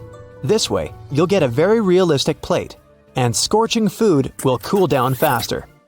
An easy way to peel an orange is to cut off the top and end of the orange. Then, cut it in the center to the middle. Then unroll the fruit. Almost all people misuse a travel pillow. Usually, the two ends of the U-shaped cushion are directed forward. The correct position is to turn the pillow on the other side. The arc should be under your chin, and the two ends should look back. Your neck will feel much more comfortable in this position, and you'll get a great nap. Your ceiling fan has two modes, for winter and summer. You need to find the switch on your fan. Switch up to start winter mode, or down for summer mode. In summer mode, the fan pushes the air down, and it sucks the air up in winter mode. According to the rules of etiquette, you must first let those who leave the room, building, elevator out, and only then can you enter. First, they come out, then you come in. If you're inside, then you come out first. This simple rule will help to avoid a collision. In restaurants and cafes, toothpicks are always on the table. Most people use them incorrectly when they pick their teeth immediately after eating. The correct and cultured way is to go into the restroom and carefully pull out all the food leftovers from your mouth. Here's the right way to tie a garbage bag without making this little hole on the top. Don't tie these thin straps together. Hold them up, make a knot, wrap them around the knot through the loop, and here you have a good tight seal. To properly dry your sneakers in the dryer, you need to tie the laces together. Then put the sneakers inside the dryer, but leave the laces' tips sticking out. Close the lid so that it clamps the shoelaces. Done! Wired headphones fit much better in your ear if you put them on in a way when the tips with the wire direct up. Then, the wire can be put around the auricle, so your headphones will not fall out of the ear. A bobby pin should be attached with the wave side closer to the head. Then it will not fall out of your hair. Don't brush your teeth with an electric toothbrush using fast movements. The electronic toothbrush should pass smoothly through the teeth. You can tear a bag of sugar with one hand. Hold the bag above a mug. Just place it on your index and middle finger. Then press your thumb into the middle of the bag. It will break the center, and sugar will easily pour out. When you pour juice or milk, keep the neck of the box at the top, above the glass. Then there will be less splashing. You wear sunglasses and enter the room. Where are you going to hide them? Do you leave it on your head, hang it in your shirt collar, or put it in your pocket? The best way is to put the glasses in the breast pocket so the lenses will be inside, and only one temple sticks out of the pocket. Your glasses will be safely inside and the lenses will be protected from damage. When you flush the toilet, always cover it with a lid. Small, imperceptible particles of dirty water and germs splash when pressing the flush button while keeping the toilet lid open. You don't have to tear off the plastic sheeting from the dishwasher tablet and crumble it. Just put it in the tank and close it. The water will dissolve the sheeting. It doesn't work with all the brands out there, so check the instructions. The compartment under the stove is not properly used when you put only pans and pots inside. You can put dishes with food there. The heat from the oven will keep the food warm. This is useful when you're waiting for guests who are running late. Almost everyone has a plunger with a round rubber shape. In the movies, we have seen how many times it's used to eliminate a blockage in the toilet. In fact, this plunger is needed to eliminate a blockage in the sink. For the toilet, you need to use another special plunger. You're eating a taco, and all the food is falling out on the other side. Put another tortilla on a plate. All the fallen food will be on it, and thus, you have another small taco. Using a vegetable peeler, most people make only one forward movement to cut the peel. Then, they put the blade back and cut off the peel again. You can cut the peel in the opposite direction and move the peeler back and forth. It will be faster and more efficient. Don't tuck the belt from the bathrobe through the back. Pull it out and thread it in a loop on the side of your stomach. After that, tie the belt as you like. This way, the bathrobe will snuggle tighter to the body. Most of us use toilet paper seat covers incorrectly. The correct way is to put the paper so the round side, in the middle, looks into the back part of the toilet. Advertisements show us that we need to cover the entire surface of the brush with toothpaste. One small pea is enough to brush your teeth. Companies want you to use the paste fast and buy another one. That's why they show this wrong and uneconomical way. We've been applying deodorant wrong all this time. The most effective way to use deodorant is to apply it at night before you go to bed. The easiest way to peel garlic is to put it in the microwave. Cut off the upper part, then put the garlic in the microwave for 20 to 30 seconds. Done! The skin easily tears off the garlic. Most people cut pizza from the middle to the edge. The filling always leaves the dough, and you have to make a lot of cuts. The correct and convenient way is to cut the pizza across, from one edge to the other. You only need 2 cuts to divide the pizza into 4 pieces, 3 cuts to divide by 6, and so on. It turns out that it's not necessary to wrap the suitcase with protective plastic sheeting. You can just put a t-shirt on the bag. Make sure the handle sticks out of the collar. And don't forget to make a little cut for the side handle. The table attached to the seat in the plane can also be used as a hammock for your feet. Just tie a belt, a blanket, or a towel around the table and hang your legs. To move a needed letter or a word on your phone screen, it's not necessary to press your finger on the text area. Press the space button and hold it to control the slider. Works on all iPhones. The Spotlight function on your Mac is designed not only for quick search of files and applications. You can use the search bar as a calculator. Just enter a mathematical example that you need to solve. Spotlight also uses internal dictionary data. Enter any word and get data from the dictionary about this word. If you're hungry and don't know what to order in a restaurant, there are special mobile apps to help you out. They show how the dish looks, its size, and weight. Hi there, traveler. Are you ready for 80 days around the world? Can't take that much time off? Well, how about 8 minutes around the world? But this is no ordinary tour. You're about to hear some weird and extraordinary stuff about different countries. So, when you visit them for real, you can brag about your cultural knowledge to your friends and even pretend to be a local. Let's kick off, pun intended since its nickname is the Boot, with Italy, shall we? Italian police sure know how to be on duty in style.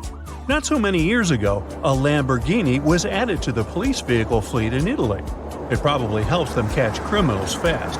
Or maybe the lawbreakers they're after get so impressed by how glamorous the police car is that they stop to take a look at it for a second, and that's how the officers easily catch them. Now, since we're already in Europe, we might as well head to Germany. The speed limit is nothing but a suggestion on some parts of the German highways, called the Autobahn. And it's actually up to drivers to choose whether to follow them or not. So that means they can drive as fast as they want or as fast as their car allows. You might be aware that Slovakia is famous for its many castles and chateaus, but I bet you didn't know this one strange holiday tradition they do there. A live carp is usually kept in the bathroom before preparing it for holiday dinner. Since carps are bottom feeders, people let the one they have swim in their bathtubs for a few days to clean its tract. That also means no long baths with luxury salts and flower leaves. After the dinner is served, they keep a scale from the fish in their wallet because they believe it attracts money. And apparently the same goes for Poland too. There's something fishy going on. Let's head to Finland now. I have not one but 2 interesting facts about there. From 1999 to 2010, Finland held the World Sauna Competition, in which the person who could sit in the sauna the longest would win, or beg. These were so famous that people from all over the world would come to Finland to compete in this extreme activity. When you think about the fact that saunas were invented by the Finns over 2,000 years ago as a form of a bath, it makes sense that something like this became a thing. Funny thing is, the second bizarre Finland fact I have for you is also about a form of competition. See, there's this contest that originated in Finland called Ukonkanto.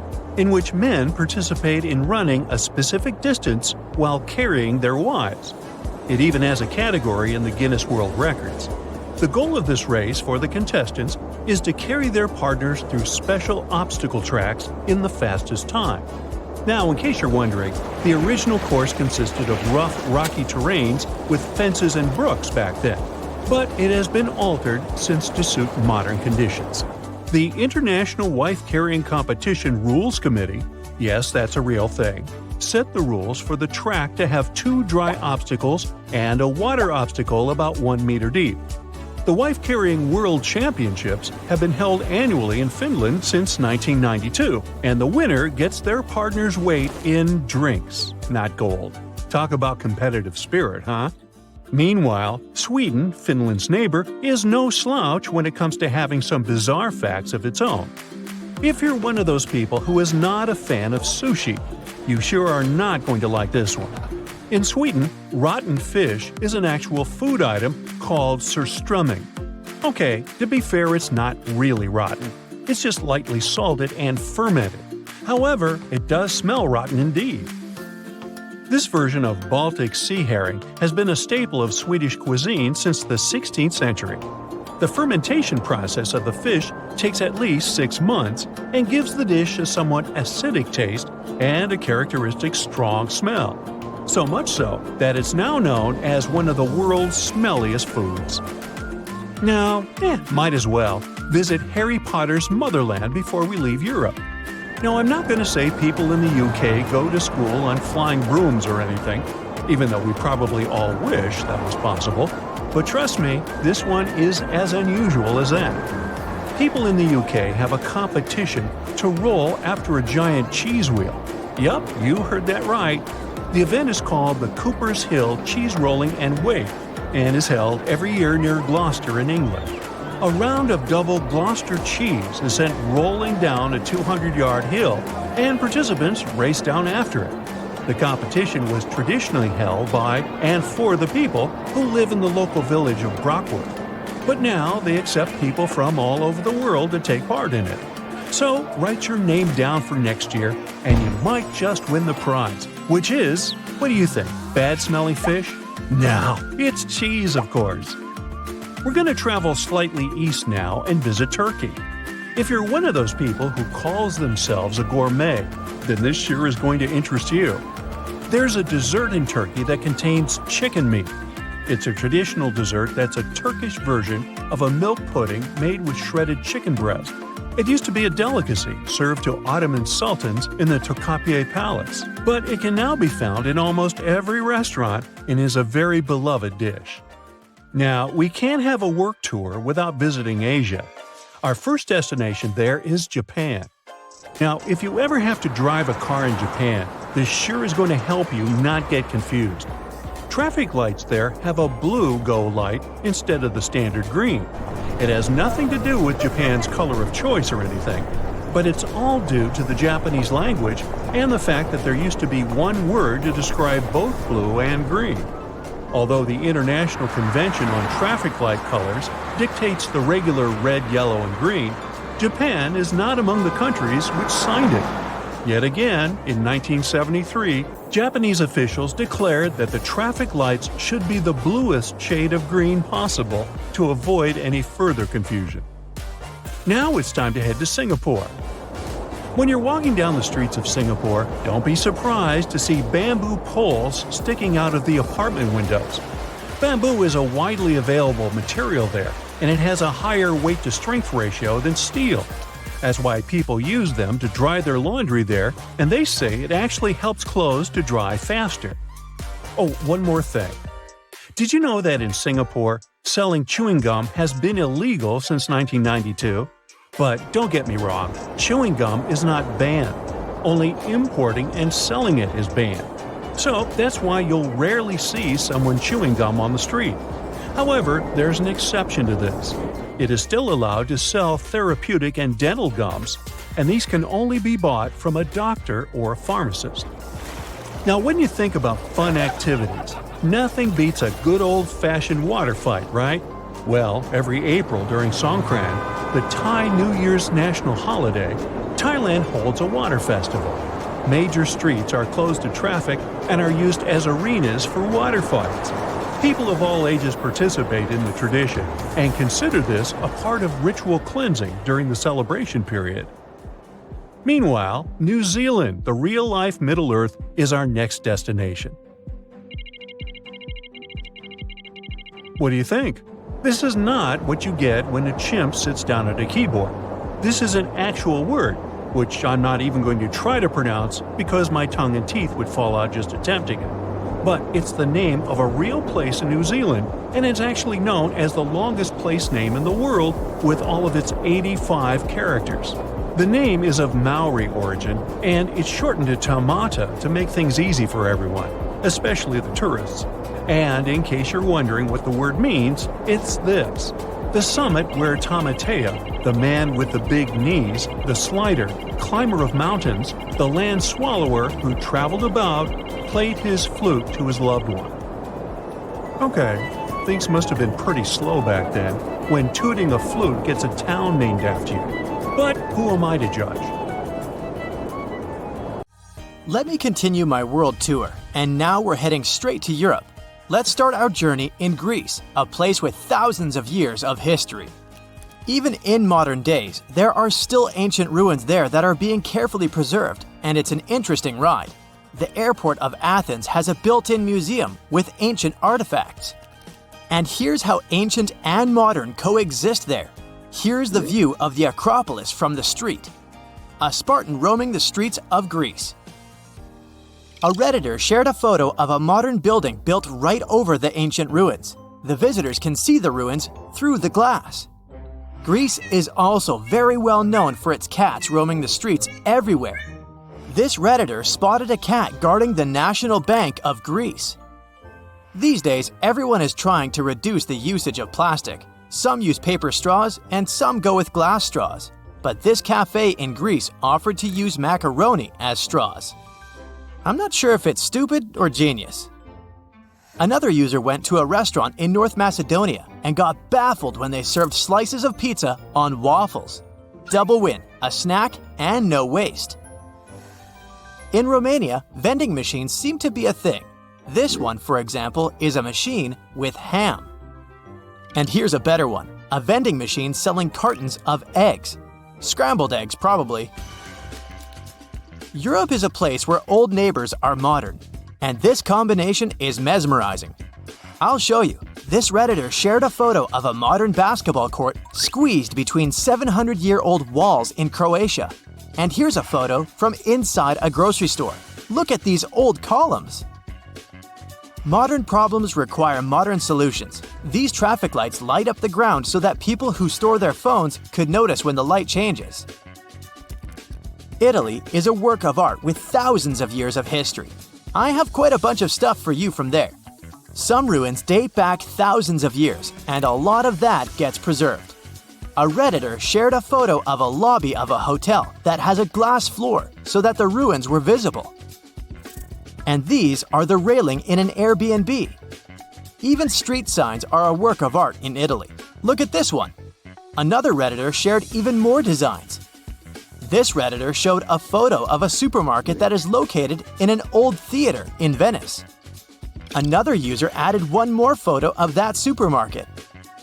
Since we're talking about supermarkets, apparently, pets are allowed there. There are even special carts to carry them. Cities are centuries old, and there are quite a few narrow streets, so post vehicles have to adjust to fit them. Here's one of them. Some cities have canals or are located on islands, so boats are a thing. This is a UPS boat at Murano Island. Europe is packed with countries. The city of Basel in Switzerland is located right on the border with France and Germany, so the airport has 3 exits. You can walk out of it to France, Germany, or Switzerland. Let's walk out in Germany. Look, there's a traffic light with a girl walking a camel. The reasons are a mystery to me because camels aren't really a German thing, but it's cute. Here's another unique streetlight featuring Karl Marx, a famous German philosopher. Back to baffling vending machines. In Germany, you can find vending machines with sausages. Hamburg is Germany's major port city. There's a river that connects it to the North Sea. No wonder there's a drive-through McDonald's for a boat. Look at this design of mineral water that is being sold in the Swiss Alps. A Redditor brought a souvenir from France. These are baguette-shaped pens. Look at this narrow house in Spain. I wonder what it looks like inside, but unfortunately, the Redditor only shared the exterior. In Portugal, cell phone towers are disguised as trees. And this is a bus that can ride the roads and then turn into a boat. A Redditor spotted doors in London that have doorknobs in the center. This seems super inconvenient, but apparently the handle doesn't turn and exists only to pull the door closed. And the metal part with the keyhole has a little handle on the bottom of it. Europe is a historical place. This post box bears the mark of a king ruling over a century ago. Back in the day, red telephone boxes were in high demand. Nowadays, when every person has a cell phone or two, not so much. So telephone boxes are being used in different ways. This one, for example, is now a smartphone repair shop. Luxembourg is a small but rich country squeezed between France, Germany, and Belgium, and they have baguette vending machines. Let's move north first, to the Netherlands. Farmers border their fields with a strip of flowers and put up a sign with a QR code, where people can pay for picking the flowers. And here's just a weird installation spotted by some Redditor. In Denmark, in Aarhus, a city founded by the Vikings in the 8th century, you can find traffic lights with Vikings pictured on them. Some trash cans in Swedish subways have a separate space for cans. Homeless people can pick them up and exchange the cans for some cash. There's a giant statue of a silver moose in Norway. And these are signs on bathroom stalls depicting reindeer. Apparently, Finnish people are as polite as Canadians. On the bus, they have a button to thank the bus driver. Also, a Redditor spotted a raccoon pattern on a bus seat. We all know rocking horses. Most of you probably had one in your early days. Well, Finnish little people have rocking moose. Many people come to Iceland hoping to see the northern lights. A Redditor had a phone in the hotel which had a special button to wake the guest up when the northern lights appear. Lithuanians sometimes put fake police cars on the sides of the road to combat road speeding. Europe has been ruled by kings and queens for centuries. Even today, many countries like the UK, the Netherlands, Spain, Denmark, Belgium, and some other countries have monarchs. So, no wonder that there are hundreds of castles scattered across Europe. Poland doesn't have any monarchs these days, but it still has 500 castles. Here's a warning sign for ghosts next to one of them. In Wrocław, all landmarks have a model so that visually impaired people could touch and see them too. There's also a statue of Darth Vader in one Polish city. In reality, it's a statue of a Polish magnate who supervised the construction of a port. But from time to time, locals dress the statue in Lord Vader's costume. This sign in Poland specifically prohibits bikes, tractors, and horses to go on a highway. In some places, there's a separate line on the sidewalk for people who are walking and staring at their phones. And now we travel across the Atlantic to Africa. This is Dune 7 in Namibia, the 7th biggest dune in the world. It's as tall as the Empire State Building. An internet user shared this photo. Someone in Tanzania put a literal penthouse on top of the building. I did some research and found out that it's a hotel. Still doesn't explain the roof, but I'm totally buying it. Maybe it's marketing. Drivers in Mozambique should be careful and watch out for elephants. And this is a sign from South Africa. Watch out for penguins. And another one that asks to baboon-proof the trash bins. So baboons are the raccoons of South Africa. Trees growing through the roads aren't surprising anymore, but this is a palm tree in Morocco growing through multiple balconies. A Redditor shared a photo of a runaway horse in Israel returning to the backyard in an urban area. Urban horse encounters are relatively common in the country. A hotel in Turkey served a whole honeycomb for breakfast to this Redditor. In India, some people have tasty chickpea and tomato curry for breakfast. It's also accompanied by puri, deep-fried flat bread. Try to say that fast. It's hollow in the middle and gets puffed up with steam when it's heated up. Some South Africans eat putu pap for breakfast. It's a sort of oatmeal, but it's made from maize and water. This dish can be eaten throughout the day, but if you're having it for breakfast, it's paired with milk and sugar. Senegalese coffee is nothing like a tall Americano. The powder they use to brew this drink is made from coffee beans, grains of saline pepper, and cloves. It's way spicier than the good old pumpkin spice latte and gives you way more energy. Over in Morocco, people prefer drinking mint tea. For breakfast, they grab a couple of freshly cooked flatbreads. They're layered and can be served with jam or honey, but sometimes you can find one stuffed with veggies or even meat. The chickpea soup called lablani is a typical breakfast dish in Tunisia. It can be pretty spicy thanks to all the onion, cumin, and herbs they cook it with. You might get a poached egg on the side, if you're lucky. In Nigeria and some neighboring countries, people have fried bean cakes for breakfast. The main ingredients are black-eyed peas spiced up with dried chili, fresh onions, and fresh red chili pepper. These cakes are deep-fried and are a popular street food. Korean breakfasts are usually pretty filling. They're made up of many banchan, which are basically side dishes. There's kimchi, a sort of fermented cabbage, a rolled omelet, marinated veggies, and jun, a sort of pancake. Wow! A Japanese breakfast can seem a bit more like lunch or dinner in other countries. You know, soup, rice, salmon, even pickled veggies. In Jamaica, people eat saltfish and ackee for breakfast. Ackee is an exotic fruit similar to lychee with a soft and creamy texture. One more tiny detail, it's kind of illegal in the US. It's mostly because the seeds are toxic, but you can eat the flesh safely as long as it's fully ripe. Better know the difference. Maybe the world's craziest breakfast sandwich ever comes from the Netherlands. They have sandwiches with candy sprinkles on them. Right, it's just sprinkles on top of buttered bread. Hagelslag, as it's called, means hailstorm, and it comes in various flavors: chocolate, vanilla, and fruit. A German breakfast might seem kind of heavy if you're used to just having a bowl of oatmeal. We're talking bread rolls, an assortment of cheeses and meats, and if need be, they can top it off with an egg or two. Coffee is the drink of choice to wash down this hearty meal. Oatmeal lovers, head to Finland. The traditional breakfast of this wonderful country consists of oatmeal they call puuru. It's served with fresh or sometimes frozen berries, sugar, and milk. The Italian breakfast is definitely not the main meal of the day. They might grab a cornetto, which is basically a croissant, maybe with a sweet filling, and a cappuccino. By the way, Italians usually only drink cappuccinos in the morning.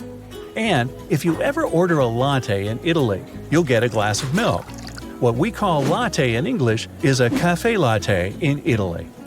Muesli is enjoyed all over the world, but especially in Switzerland. A typical breakfast muesli consists of oat flakes, raisins, dried fruits, nuts, usually mixed together with yogurt. In Sweden, people eat typical breakfast sandwiches called smörgås. It's a generously buttered slice of bread with some sort of topping. It can be ham, fish, or cheese, and it usually has some cucumbers, lettuce, or tomatoes thrown on there. Many people like it with hard-boiled eggs. People in Sweden are crazy about filter coffee. It tastes so good. The French breakfast is perfect for bread lovers. They have a full range of yummy breads and buns, and yup, they got that croissant thing that most people can't pronounce right. Hey, did I nail it? Maybe put a little French honk on it. Croissant. Get yourself some plain bread and some butter and jam on top, or opt for pain au chocolat. The most common drink is coffee, but many people prefer juice instead. An Argentinian breakfast can be similar to the French one. They have pastries and coffee for breakfast too. Medialunas, which is half moon in English, look a whole lot like croissants. They're just a bit smaller and sweeter. If you're not a fan of sweet pastries, grab a piece of toast called a tostada. And if coffee isn't your thing, just have a glass of orange juice. Yogurt, cereals, and eggs are mostly reserved for tourists. If you ever want to try traditional Mexican breakfast, cook chilaquiles. Cut a bunch of corn tortillas into pieces and simmer them in salsa. The tortillas get a bit soft. Next, add some fixins: avocado, soft cheese, even chicken. Put some rice and beans on the side and buen provecho. Want something lighter? Mexico has awesome pastries. There's one that's shaped like a shell, and one that looks like two ears stuck together. A Peruvian breakfast looks really exotic for those who've never been there. One of the traditional dishes is tacacho con cecina. Hope I got that right. It's basically roasted plantain with bits of pork. It's a popular type of street food, too.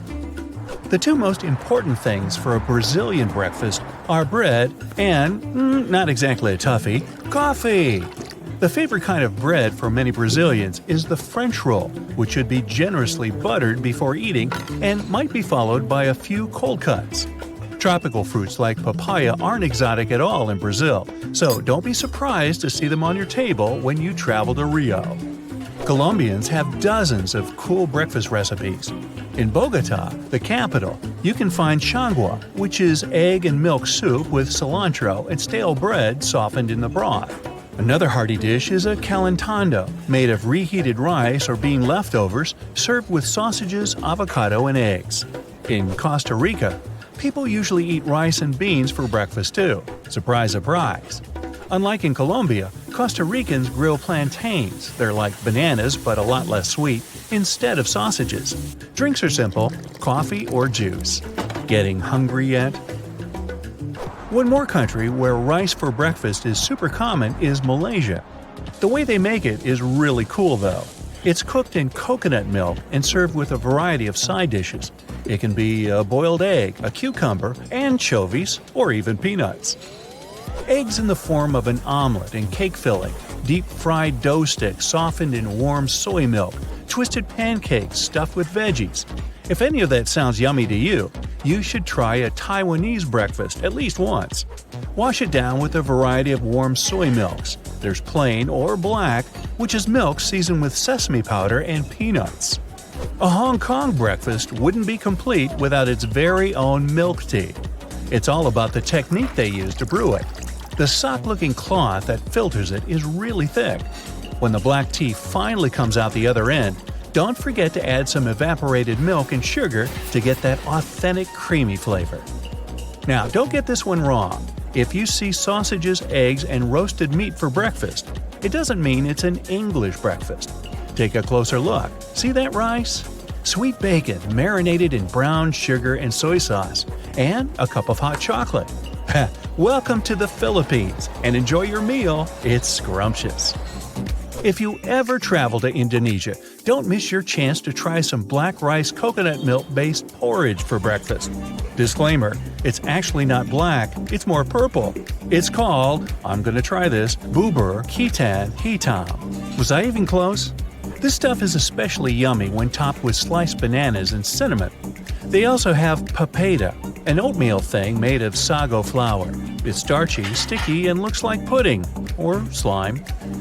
People in Myanmar are used to eating a hearty breakfast soup called mohinga. It's bursting with flavor. It has ginger, fish paste, lime juice, chili pepper, cilantro, and onions. The soup's made with catfish and even has noodles in it. Salty, sweet, spicy, and sour, all at the same time. If there was a contest for the biggest breakfast in the world, the Irish would take the grand prize.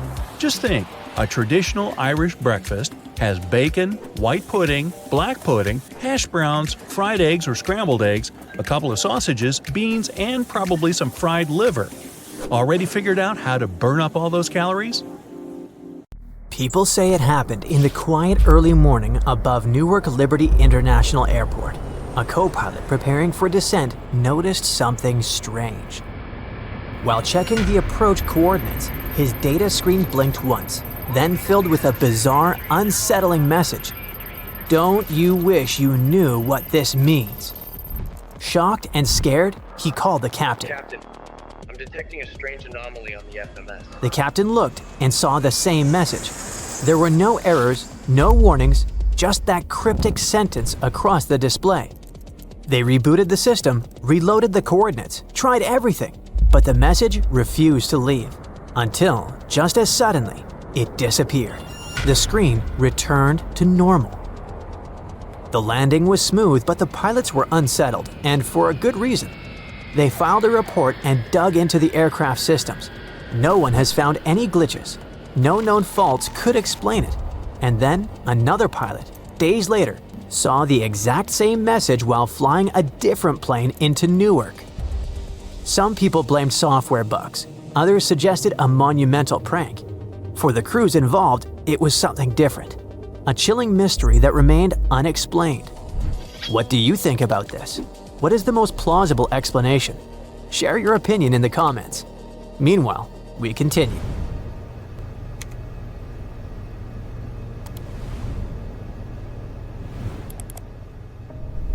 One of aviation's eeriest legends involves the ghostly aftermath of Flight 401.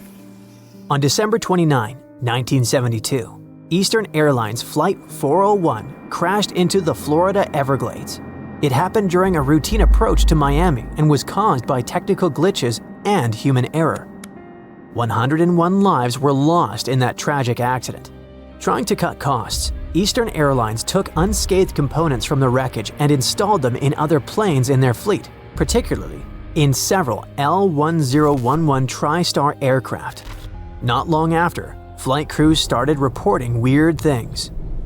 For example, flight attendants claimed they spotted the captain of the crashed flight seated in passenger rows, looking terrifyingly real. They also reported seeing him in cockpits, sometimes seen examining instruments or quietly standing in the galley. Some crew members even believed that the captain's spirit intervened to prevent technical failures, as if he hadn't stopped protecting the aircraft. Even though Eastern Airlines seemed to dismiss such reports, they eventually removed the reused parts without any loud announcements. But even so, the haunting stories never fully went away. One night over Florida, a seasoned pilot and flight instructor experienced something he's never forgotten. He was flying an SR-20 Cirrus with a student, running a routine training session under instrument meteorological conditions. Everything was going smoothly until they approached Orlando Executive Airport at about 1,500 feet. That's when the aircraft's radio, tuned to the emergency frequency 121.5 MHz, suddenly crackled to life. A soft, chilling voice came through the static. It was a young girl whispering, "Hello? Hello?" The sound was so faint and so eerie that it froze both pilots in place. Hoping someone needed help, the instructor replied, but got nothing back. Just silence. It wasn't until later that night that the story came together. It turned out there was no mystery about it, just tragedy. A young female student pilot had reportedly stolen a small plane from a nearby flight school. Flying alone, untrained, and scared, she'd tried to reach out over the emergency channel, but no one had understood. But her ghostly call for help was very real. She crashed later that night. No happy ending. One early evening over Scotland's Highlands, a flight instructor was on a final approach for his last run of the day. He was piloting a Cessna 172, flying low over uneven terrain. He flew with full flaps deployed, holding steady at minimum approach speed. Turbulent winds, near 20 knots, which is around 23 miles per hour, battered the aircraft. So the pilots braced for a rough landing. And then suddenly, everything went silent. The wind disappeared. Without the headwind, the plane lost its lift. The controls went limp in the pilot's hands, like a game controller that was no longer connected. For a second, the aircraft seemed suspended in the air. It was completely unresponsive. The pilot shoved the throttle forward and dipped the nose, which forced the plane back into motion. Moments later, it touched down safely. Later, meteorologists explained that it could have been a rare microburst, a rapid downdraft of air that erases lift in an instant. But strange things happen not only in the air. Airports can be pretty creepy too. Finished in the mid-1990s, Denver International Airport became known not just for its size. It was one of the largest airports in the world by area for its strange aura. Its white, peaked roofs, designed to mimic the snow-covered Rocky Mountains, created a silhouette on the Colorado plains. But the project behind this awesome design had billions of dollars in budget overruns, as well as unexplained construction delays. Soon, whispers began. People were talking about hidden underground bunkers beneath the airport, allegedly spanning multiple levels and built far out of sight from the daily rush of passengers. But that was only the beginning. Inside the airport's decor was just as impressive and mysterious. Creepy gargoyles in the corners, murals depicting apocalyptic chaos, inscriptions in long-forgotten native languages. Such bizarre choices led to the appearance of numerous theories ranging from quite plausible to absolutely insane. And rather than deny it all, Denver International embraced its bizarre reputation. Today, the airport even runs conspiracy-themed tours, which proves one fact: DEN is unlike any airport in the world. But let's get back to the skies. The Saab 340 was a 34-seat turboprop, unusual in one key way. It ran on GE helicopter engines, the same ones used in Black Hawks. These engines had a quirk. During cold, slushy weather just below freezing, they could suddenly roll back. For a second, they'd shut down with a loud bang and flash, lighting up the cockpit and kicking the plane, only to restart instantly. Quite alarming, but common. Then storms brought more strange phenomena. Ice could block the radar, and static danced across the windshield, looking like a living plasma globe. Once, something even stranger happened. Flying at night, 10 minutes from landing after dodging storms for hours, the aircraft entered one last cloud. Suddenly, the nose lit up, and it wasn't lightning. It was a deep magenta light. It glowed like a spotlight, cutting through the cloud in front of them. For a few seconds, the entire cloud was bathed in color. Then it vanished. Specialists said it could have been a rare case of St. Elmo's fire, a weather phenomenon where a bright violet or blue light appears on pointed objects, like aircraft wings or lightning rods during a thunderstorm. And here's a bonus for you. Look at this. An enormous, impossible monster, isn't it? An Aussie pilot saw it from the sky. A giant snake shape was moving under the water in a lake. Before you start blaming extraterrestrial civilizations, hear me out. It wasn't a real snake, even though it looked like one. The shape was created by a bunch of pelicans chasing fish. They were traveling all together in a long line. The pilot took a photo during a special flight when the pelicans first arrived at the lake. This lake is called Katitanda Lake Eyre, and it's in the middle of South Australia, which is a very dry place. Most of the time, it's just a big, salty, flat area with no water. But when rivers bring enough water, the lake fills up and turns into the biggest lake in Australia. Birds and animals come from everywhere to visit. Right now, the lake is filling up for only the fourth time in 160 years.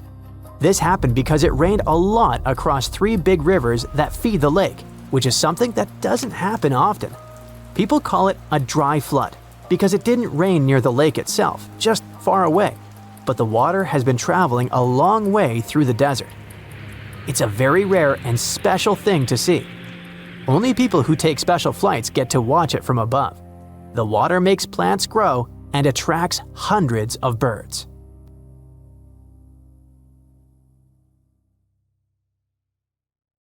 Well, here's quite a list for you. Yellow fever, malaria, Zika. These are just a few of the nasties you might pick up if you fly in shorts. Sure, the cabin might look clean, but check it out under a microscope and you'll see a different story. Take seatback trays. They're gross, with over 2,100 colony-forming units per square inch. Who knows how clean the actual seats are? Airlines aren't exactly shouting about how often they deep clean. Probably not more than every 1 to 3 months. Now, if you think planes get a good scrub down before every flight, think again. Every minute of delay costs an airline about $100, so there's not much time for a thorough cleaning. The crew does what they can, but wearing shorts is still a bad idea. You'll expose your skin to all that grime, and let's face it, you won't jump in the shower the second you get off the plane. So do yourself a favor and wear clothes that cover your skin. Plus, sometimes it gets excessively cold on a plane, so shorts will make you ask for a blanket on a plane. Now, listen closely, you don't want to do that. Those pillows and blankets are reused constantly and not always cleaned thoroughly. Let's just say short turnaround times between flights make proper washing unlikely. But even if they are, airlines use industrial detergents to wash pillows and blankets. You see what I'm driving at? Either make sure to wear proper clothing or bring your own blanket. If there's something you should totally wear on a plane, it's slippers. Yep, the ones you snagged from the hotel the last time you traveled. They're a lifesaver when you want to ditch your uncomfortable shoes but don't want to flash your socks, no matter how cute. Slippers are easy to slide on and off, making them perfect for those mid-flight bathroom trips.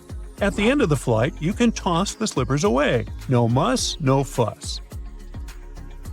During takeoff and landing, the air pressure changes super quickly, which can lead to ear discomfort and muffled hearing, something called barytitis. Simple things like yawning, chewing, or swallowing can help your ears adjust to the pressure. But if you're asleep, you're not doing any of that, so your ears will struggle. Plus, takeoff and landing are when most accidents happen, so it's crucial to stay alert and be ready for anything. And your ears will thank you.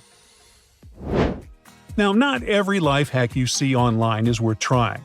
Take this one that went viral on TikTok. Millions of viewers watch passengers pulling their knees up to their chests, feet at the edge of their seats, with the seatbelt fastened around their feet. But you shouldn't do that. First off, it's against the rules. Official guidelines say seatbelts should be worn properly across your lap.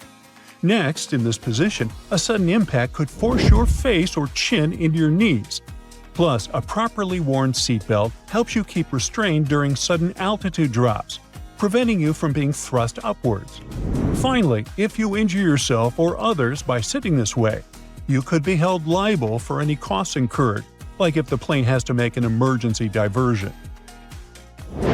Well, you know the drill. Tray tables up, seat backs upright. But why is this so important? It's not just an airline preference, it's the law, according to the U.S. Code of Federal Regulations. The thing is, upright seats provide more structural support during impact. A reclined seat can act like a catapult during a sudden stop, projecting you forward or slam you backward in case of sudden acceleration. Takeoff, approach, and landing are the riskiest phases. About 67% of fatal accidents happen during these times. Cruising is the safest phase, so feel free to recline once you're at altitude. Now, in case of an emergency on a plane, you'll only have around 90 seconds to evacuate. Dimming the cabin lights during takeoff and landing when it's dark outside is all about safety. This helps your eyes adjust to the darkness, making it easier to evacuate if needed. It can take up to 30 minutes for our eyes to fully adapt to low light, and having sharp vision can be a lifesaver in an emergency. Plus, with your eyes adjusted, you'll see the floor lights guiding you to the exits more clearly. On the flip side, if it's bright outside, the cabin lights stay on so that you're not blinded upon exit. These small details make a big difference in creating the best conditions for a quick evacuation.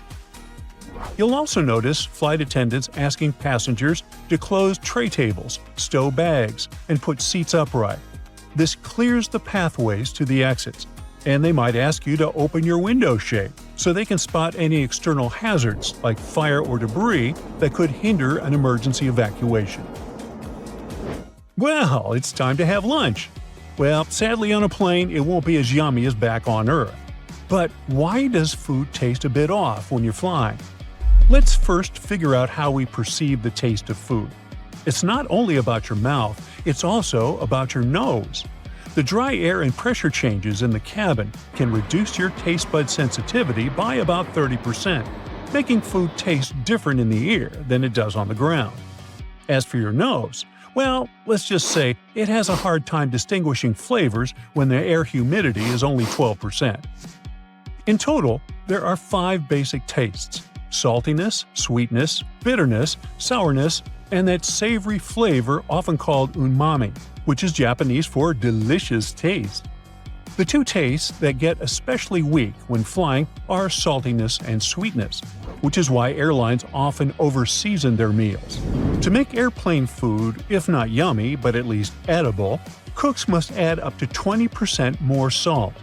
By the way, it's not just about the altitude or pressure. That loud background noise can also make food taste less salty and sweet. While traveling, relax and breathe, my friend. Despite what you might think, aircraft air quality is actually better than in many other communal spaces.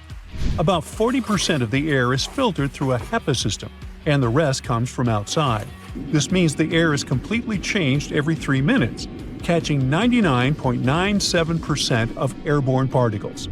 Sounds very safe, right? Well, almost. Look at those overhead air vents. As for colony-forming units, there are 285. Just 285. For comparison, an average keyboard has over 3.5 million CFUs per square inch. So those nozzles are relatively clean. Still, you never know when they were last wiped down, so keep hand sanitizer nearby just in case. In any event, the overhead air vent can help keep germs away, so it's good to have some fresh air blowing in the stuffy cabin. Now, while your plane is taking off and landing, it's a must to stay seated. But actually, staying glued to your seat for the duration of the entire flight is more of a bad idea. You see, we all need our blood to circulate nicely around the body. Sure thing, you aren't supposed to walk to and fro, but standing up for some time is a good idea, especially if you have an aisle seat and there's no one to block your way. If you're blocked in the middle or window seat, just make sure to stretch your legs. We've chatted about this before. To protect your ears, it's best not to sleep at certain times on a plane. But here's another tip to keep your eyes happy too. Whenever you're flying, go for glasses instead of contact lenses. The dry air on airplanes can be super harsh on your eyes. If it's your first time flying, you might not realize how bad it can feel, and taking out your contact lenses mid-flight can be a real problem. Let's face it, airports can be pretty annoying. But the most annoying thing about them is probably having to take the laptop out of your backpack and put it in a separate bin while going through the security check. But, of course, they wouldn't make us do those extra moves if there wasn't a good reason for it. Laptops are dense, and X-rays can't penetrate them, so it's easy to hide something dangerous there. If the device is out and on its own in a separate bin, it's easier for the scanners to capture something dangerous. Most airplanes are white. Is there a benefit to choosing this exact color? No, white paint doesn't make a place feel lighter. Neither does it save money on painting. Here are the actual reasons for the choice: safety, efficiency, and comfort. The first airplanes had a metallic color, but the problem with metal is that it's prone to corrosion, so painting it is a great way to protect an airplane from corrosion. White is favored for several reasons. First, planes fly high above the clouds and are exposed to sunlight a lot. White is the color that absorbs the least heat, and white planes get heated less. Also, sunlight makes the paint fade away. A colorful airplane will have its paint fade very fast and will require repainting. And repainting is costly, so painting aircraft white is a more lasting choice.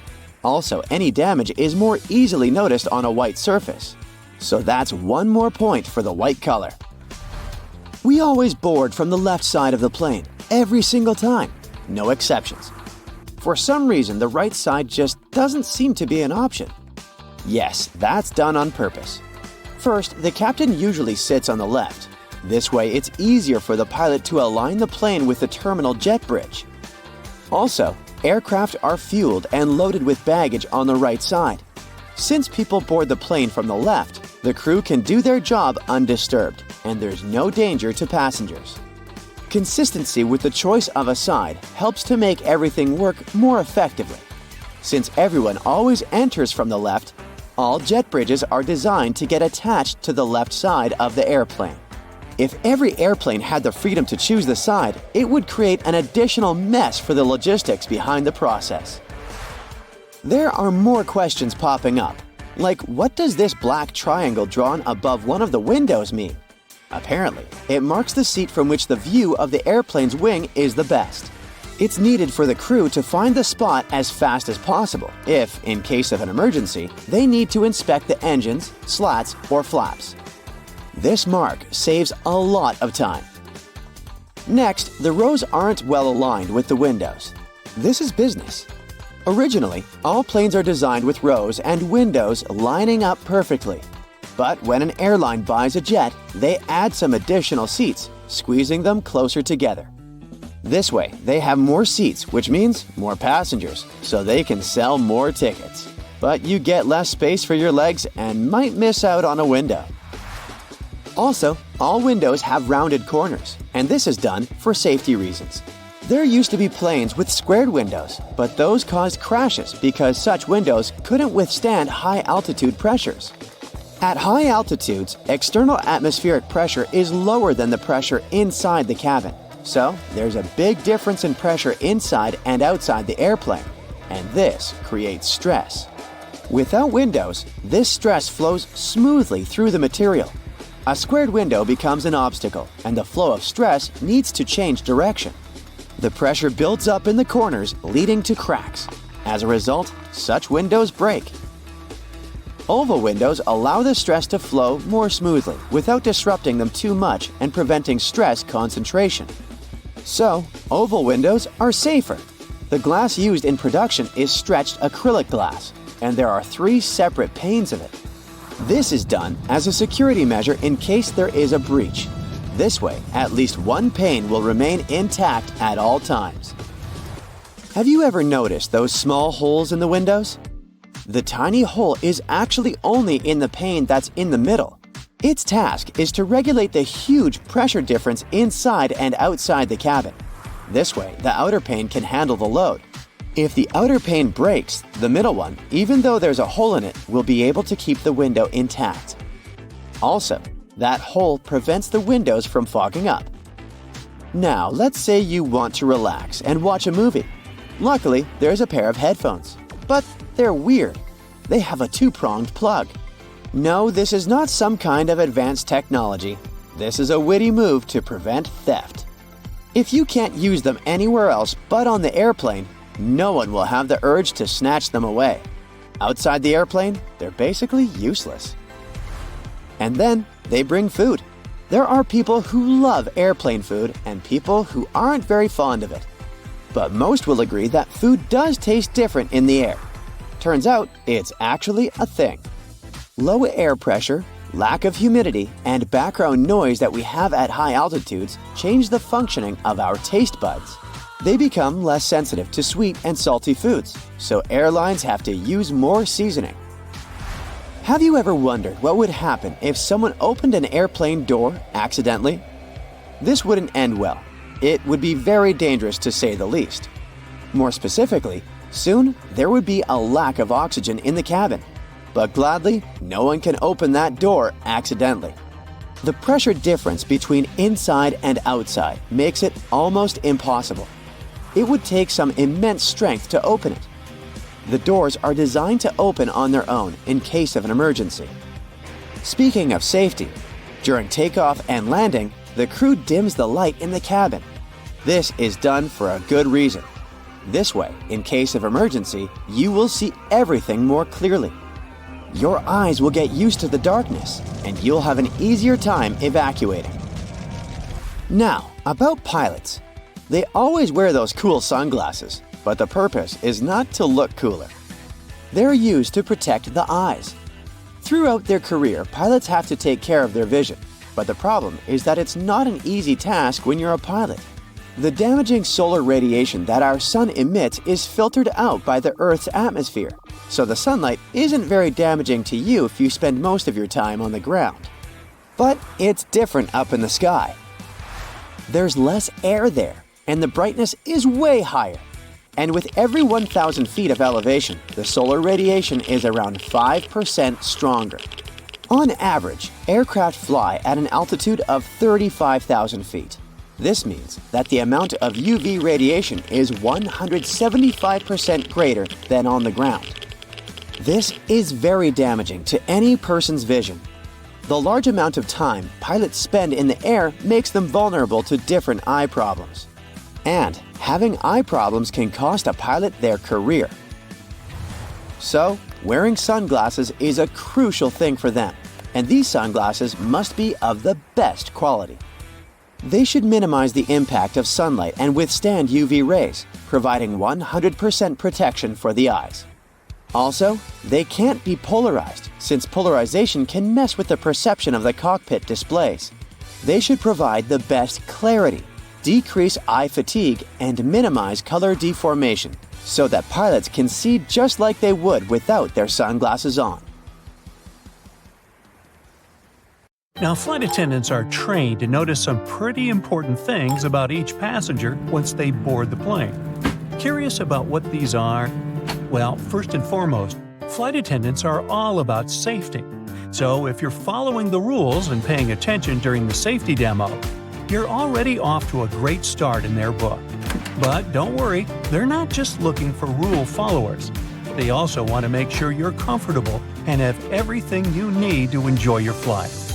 One thing they notice right away is how much luggage you're carrying.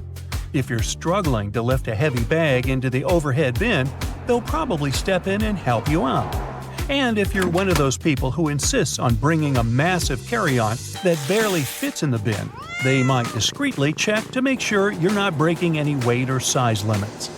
Speaking of luggage, flight attendants can tell a lot about you from your suitcase. If it's covered in stickers from exotic locations, they might assume you're a seasoned traveler who knows their way around an airport.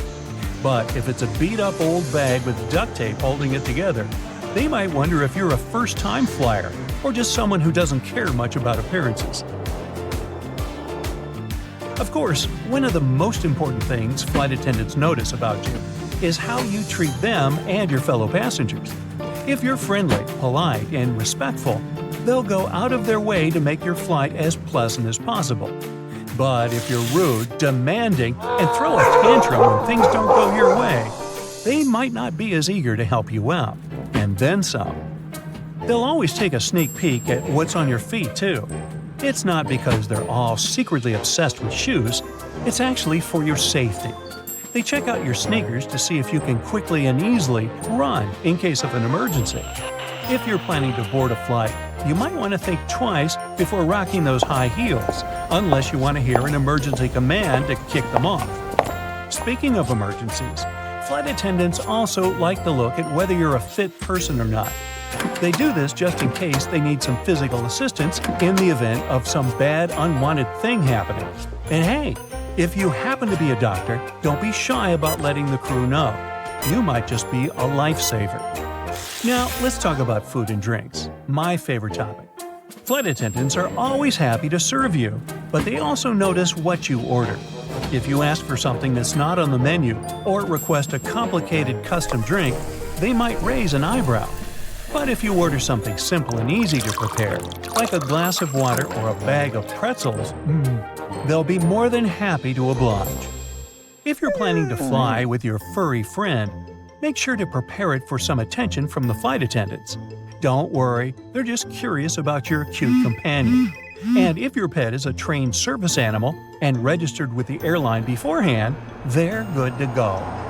Also, if you've paid for your pet to fly, make sure they stay cozy in their carrier for the entire trip. Flight attendants are also trained to notice any unusual behavior or potential red flags. If someone seems nervous or anxious, they'll keep an eye on them to make sure they're okay. Luckily, some flight attendants are also happy to share some secrets that will make your next experience in an airplane way better. For instance, if you're wondering when's the best time to take to the skies, they may have some ideas. Some destinations, for example, have plenty of flights throughout the day. So the question is, should you go early or stay up late? Turns out that the best time is first thing in the morning. But shh, don't tell anyone, or they might steal all the morning flights. The reasoning is pretty sound, though. The weather is usually calmer in the morning, and any delays from the day before should have been sorted out overnight. Now, when it comes to holiday travel, here's another piece of advice. If you can swing it, give yourself a little wiggle room. For example, try flying on the day before the winter holiday starts, instead of the 24th itself. That way, you'll have a bit more flexibility and hopefully avoid any stress or last-minute airport drama. What can you do when it comes to delays, you might wonder? Well, they can happen at any time, unfortunately, and there's not much a flight attendant can do about it. But don't worry, flight attendants and passengers are on the same team. Also, don't believe the rumors. Flight attendants won't hide information from you. There's no point. If you're stuck on a delayed flight, don't hesitate to ask the staff for all the info you need, and rest assured they will do their best to get you on the next available flight as soon as possible.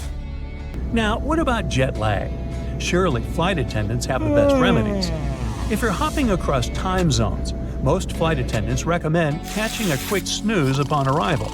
But don't get too cozy. Stay up until nightfall to help your body clock adjust. After all, you don't want to be groggy when you arrive. Also, if you're only visiting a destination for a short time, airplane staff recommend sticking to your home time zone. It might just save you from the hustle of adjusting to another time zone unnecessarily. And don't forget to keep hydrated, munch on nutritious food, and get in some exercise to keep your body feeling tip-top. Now, we've all seen in movies those scenes where the main character gets a surprise upgrade to business class out of the blue. As much as we all dream of being upgraded to a luxurious seat mid-flight, it's usually only possible on the ground, unless you're one lucky duck. There's a list and a method for who gets bumped up to first class. Sometimes, flight attendants will shuffle passengers around so families can sit together, or they do it to fix any seat mix-up. But once the plane takes off, moving around is pretty rare. Ever wondered if you can switch seats with another passenger during the flight? The answer is yes, you can. Most flight attendants encourage it, especially if it means keeping families together. However, it's best to figure out any seat-swapping arrangements before boarding to avoid any chaos. Plus, some seats are fancier than others, and if people have paid extra for them, it's important to be respectful of that. Also, did you know that the emergency exit rows are sometimes marketed as premium seating? Let's talk about some serious airplane etiquette. So, who gets to claim the middle armrest? It's a big debate, but most flight attendants think the person in the middle seat deserves it. Hey, let's give them a break. They're already stuck in the least desirable spot. Now, on to the great window blind debate. Some people want them up. Some people want them down. If it's a nighttime flight, keep them closed. You don't want to disturb your fellow passengers with unnecessary light. However, if you're flying over the Himalayas, you better believe people are going to peek through those windows. And let's not forget, blinds need to be open upon arrival for safety reasons. The crew needs to see outside in case of emergencies. Have you ever been curious about what flight attendants eat on board? Do they have the same food as the passengers?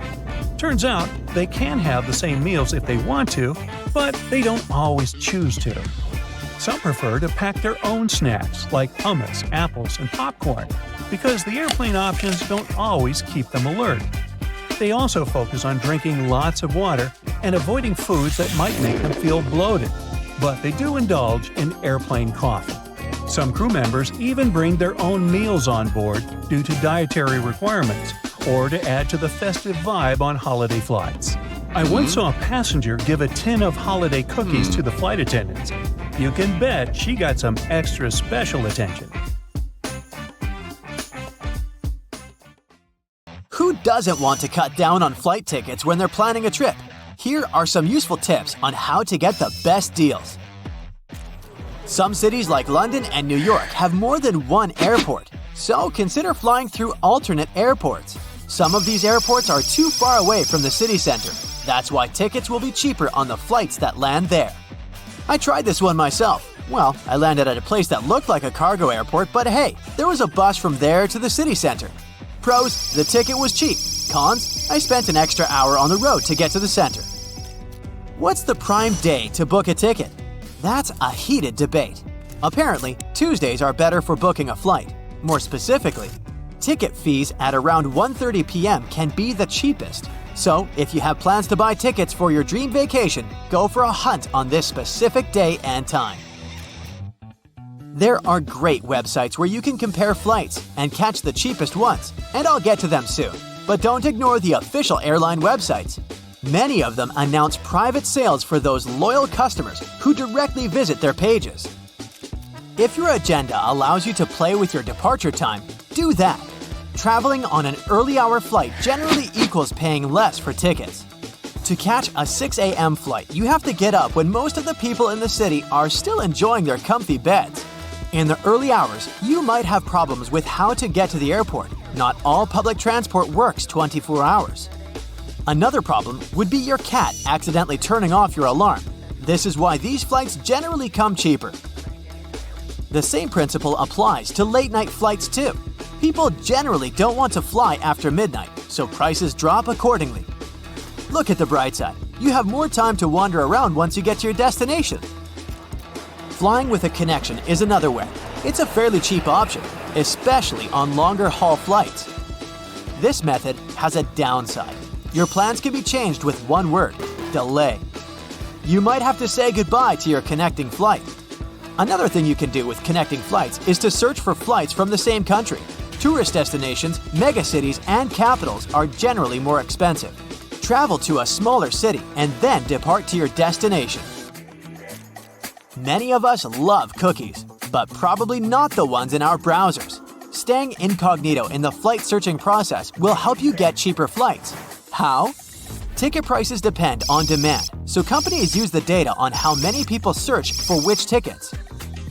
Let's say you look for tickets to London and regularly check the airline website to get a good deal. Your data signals that you have shown an interest in particular dates and a location.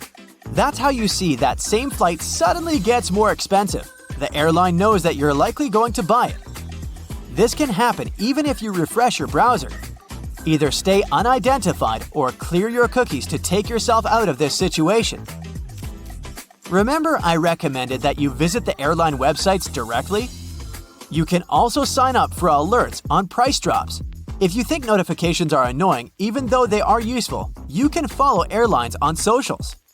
Many companies use their social media accounts effectively, and they sometimes give customers some last-minute deals. In some cases, it's convenient to book tickets over the phone. For example, if you're in a group. Be aware though that some airlines add extra fees for completing a booking via a call. It can be as much as $50. You could get a day trip on your vacation with that money instead of spending it on words. If you must complete a booking by call, simply ask the person if they're going to charge you some additional fees for calling. While searching for a ticket, you can pretend you're in a different location. The best option is to change your location to the country you'll visit or the airline's home country. Let's say you'll go to Japan. Booking from the airline's website and changing your location via VPN would be the key to seeing lower prices. I said that I'd get to the flight comparison sites topic, and here I am. These websites are gems for giving you the best fares from several airlines and options. They recommend alternative routes that you haven't considered. Yet again, before clicking the confirm button, take a few seconds to check the airline's website. Booking directly and cutting out the middleman's fee can be a wiser option. The other potential benefit is reliable customer service. With some airlines, booking via a third party will turn this process into a tangled headphone cable like there's no tomorrow. I'll share a strategy for getting an entire row for yourselves. Imagine you're traveling with your BFF. One of you should book the window seat and the other one book the aisle seat. Other passengers will likely go for other seats and avoid the middle seat. This method cannot always work though. If the plane is fully occupied, there'll be some unlucky person in between you. If someone books that middle seat, you can always offer them the aisle or window seat and continue to sit with your BFF. The second option is booking seats in the 13th row. Well, 13 doesn't have a good reputation as it is superstitiously considered unlucky. Chances are, no one else books a seat from this particular number. This one is a gift to you for all your efforts to get the best possible deal. Good job you're in the airport. You're watching your favorite show while waiting for the gate to open. Boom! An hour of free airport Wi-Fi is over. Here's a loophole to double it. Roll back the time on your device. When you change the time zone back an hour, the system won't understand it and it'll allow you to use it for another hour. My 14th point is about safety. Did you know that you shouldn't swap seats before the plane takes off without letting the flight attendant know? This rule applies to changing your seat with a person from a different row, not to the person next to you. This can cause the plane to make an emergency landing. The reason is related to weight and how it's distributed. Every plane has a takeoff weight limit. This number comprises things like fuel, luggage, and passengers. Flight attendants look out for the potential weight distribution. A pilot explains it like this. If you move some seats without asking them, you might cause an imbalance on the plane. If you ask the flight attendants if you want to change seats, they'll let you do it after takeoff. I mean, people get up and move in the plane all the time, so this isn't like you can't change your position at all, but it can be dangerous to do so without confirmation. Here's a fun fact. The black box, as its nickname, is not black. It's bright orange. Flight Data Recorder is its official name, and it's orange so that in case of an accident, the rescue team can spot it easily. Where do you think is the dirtiest place on the aircraft? Not toilets, not seat holders, it's table trays. There are more. The cozy blankets you ask for from the flight attendants aren't so clean either. According to a report, some airlines wash their blankets only once a month. Now that you know the tricks, you can plan your trip at a perfect price and maybe bring your own blanket to the plane. Sit back and enjoy the flight. Good things come to those who wait. In 2017, a rail company in Japan issued an official apology for their train departing 20 seconds ahead of schedule. The passengers hardly noticed that the Tsukuba Express had left the station in eastern Tokyo at 9:44 and 20 seconds instead of 9:44 and 40 seconds. But being punctual to the second is so crucial in the country that the company just had to comment on the incident. They explained the mistake many internet users found too funny to be true by the fact that the crew had not sufficiently checked the departure time and performed the departure operation. Japanese railroads have a history of over 140 years. This has given them time to get enough know-how to tune the systems to perfection.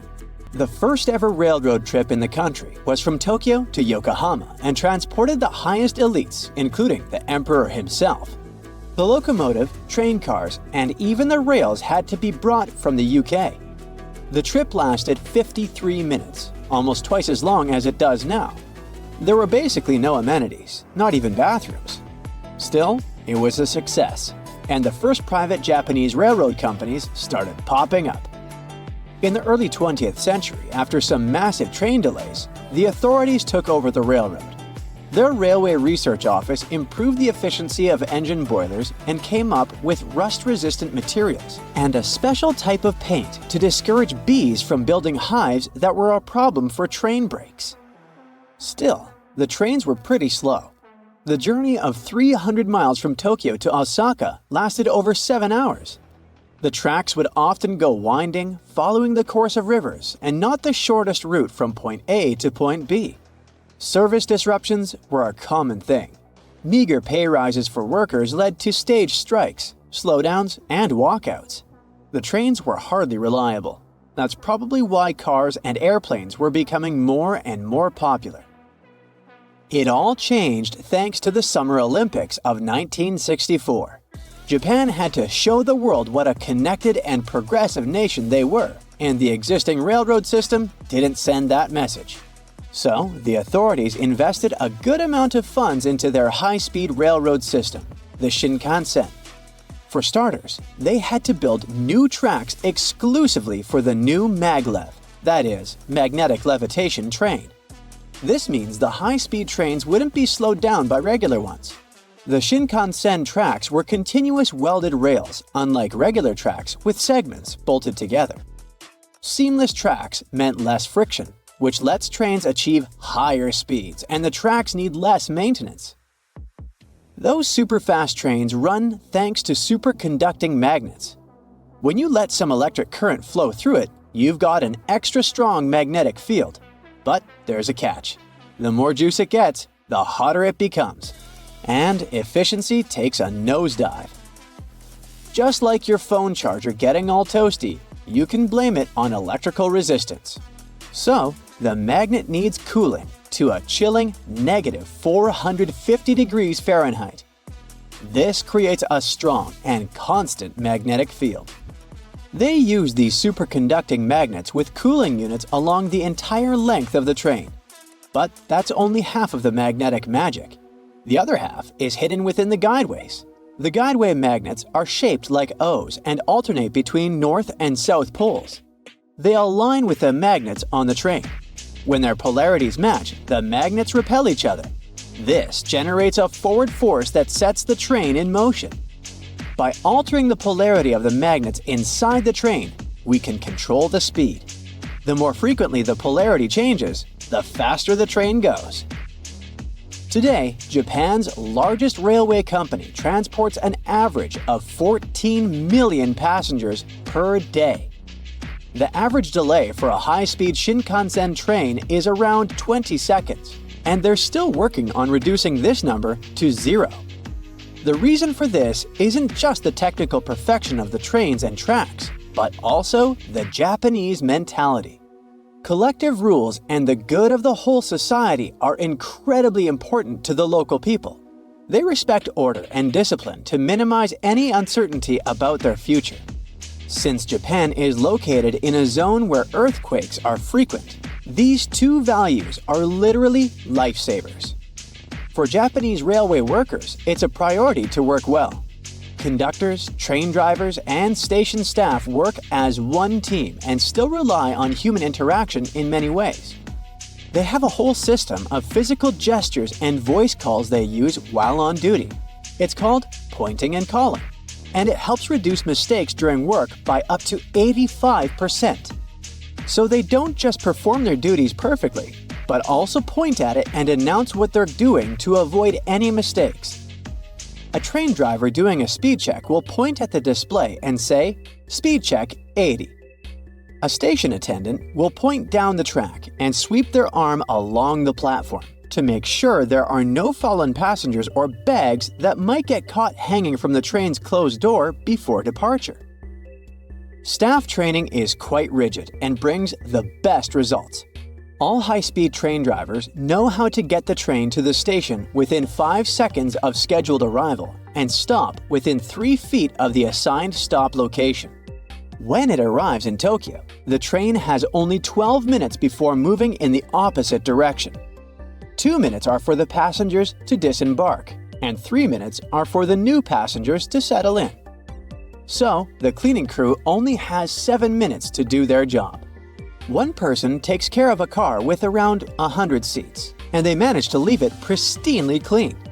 Teamwork at its best. If speed isn't your thing, you might enjoy the Glacier Express more than those ultra-fast Japanese trains. It's unofficially the slowest express train in the world and covers a distance of 180 miles in 8 hours. The journey goes through the breathtaking Swiss Alps and across almost 300 bridges. You will see mountain forests, alpine meadows, mountain brooks and streams, the arches of a famous viaduct, lakes, glaciers, and peaks. The Cambodian railroads used to have a fun feature. Passengers had to disassemble and put the train back together.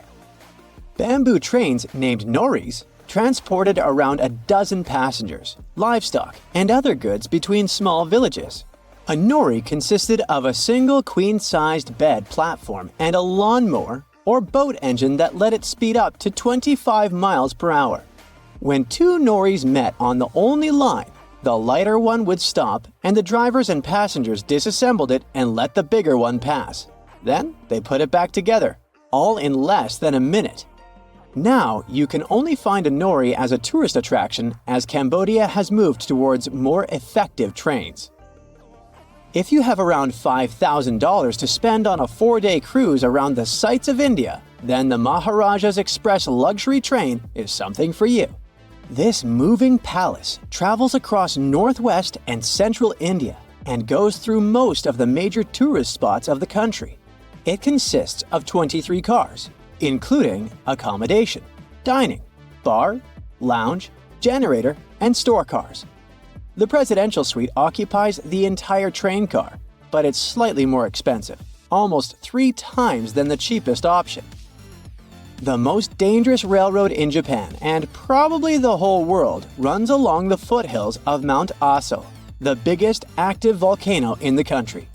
You never know when it's going to wake up next, so once you buy a train ticket here, it could come with a bonus of front row seats for a spectacular natural show. You can see lava rivers and a steaming volcano top from the comfort of your seat.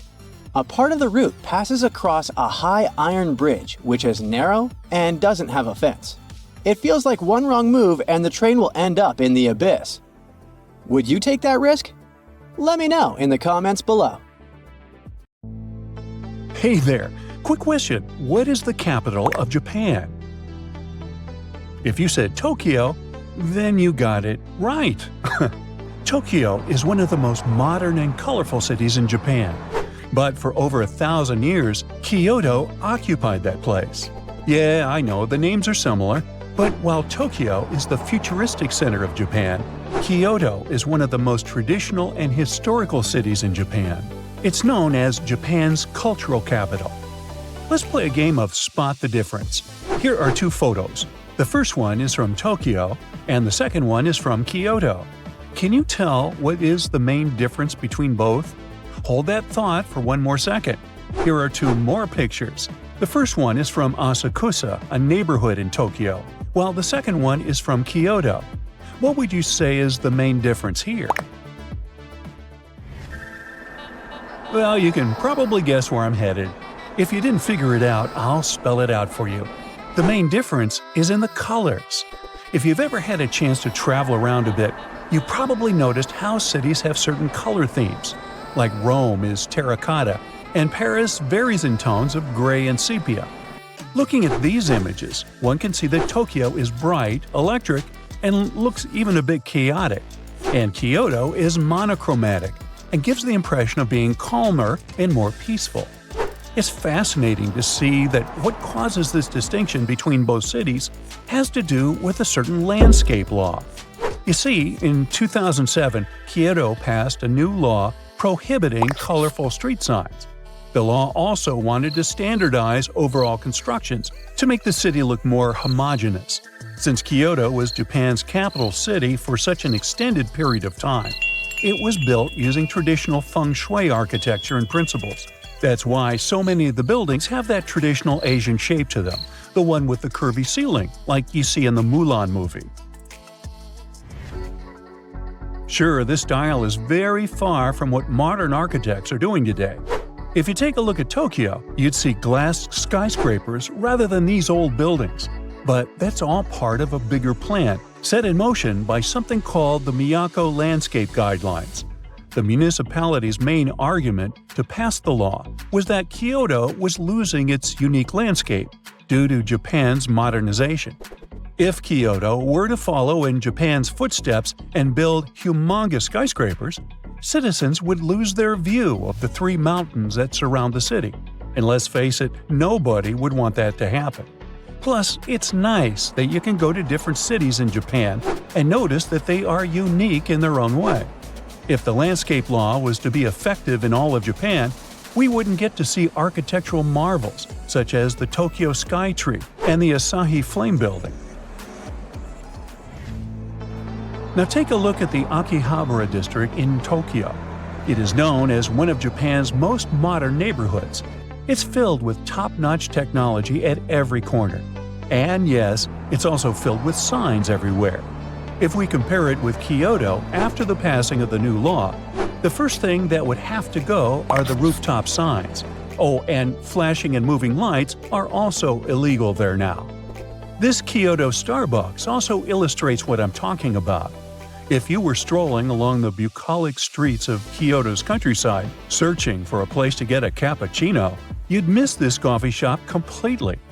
I think we can agree that the traditional Starbucks logo was made to call attention, with that crowned siren-like creature supported by a very green background. In other places in Japan, it still looks like this. But in Kyoto, the brand went above and beyond to respect the new guidelines and produced this beautiful wooden logo and a little plaque that says this building has lattes. Yes, indeed. There are multiple examples like this.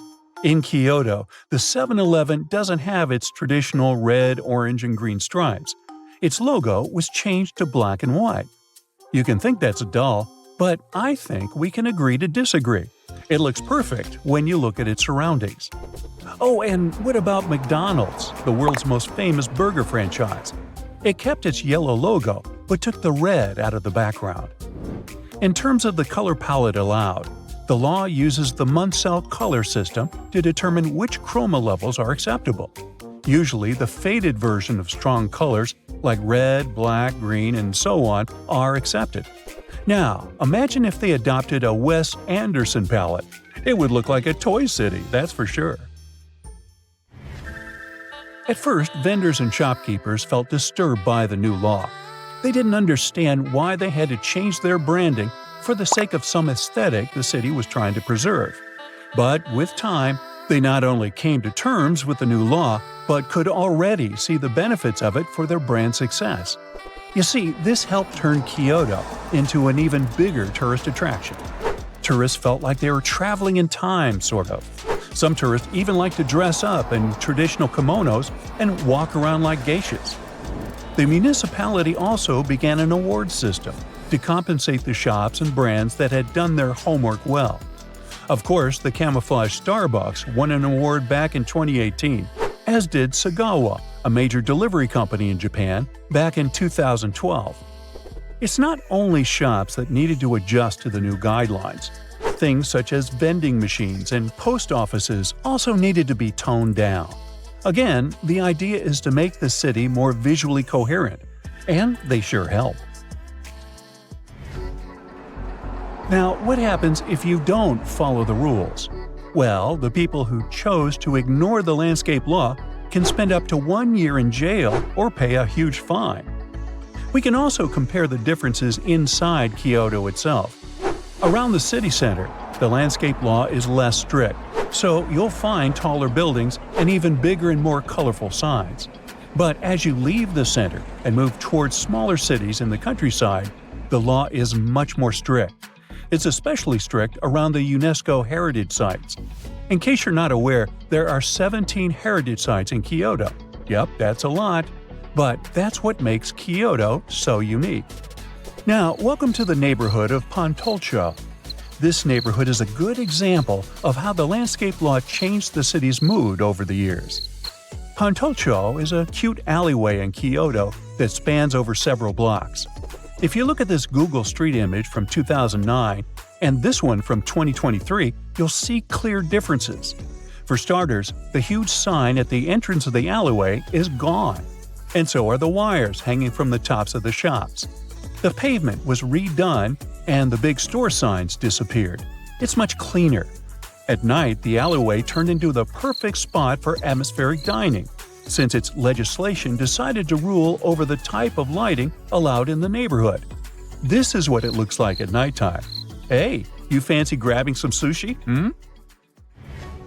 I can't help thinking that this landscape law contributed a lot to Japan's minimalist architecture. Although images like these ones in Tokyo are far from the idea we have of this minimalist aesthetic, Kyoto falls right into place with it. How about we take a quick look inside one of these establishments? The Starbucks we mentioned earlier also invested in turning its interior design local. It's the first ever Starbucks where you can drink tea on a tatami floor. You can sit cross-legged, like many Japanese people do, and enjoy a delicious hot beverage. I must say I quite like the new Kyoto. How about you? Now first, you probably already know that germs are everywhere, and it's impossible for humans to get rid of them. These tiny creatures train our immune system.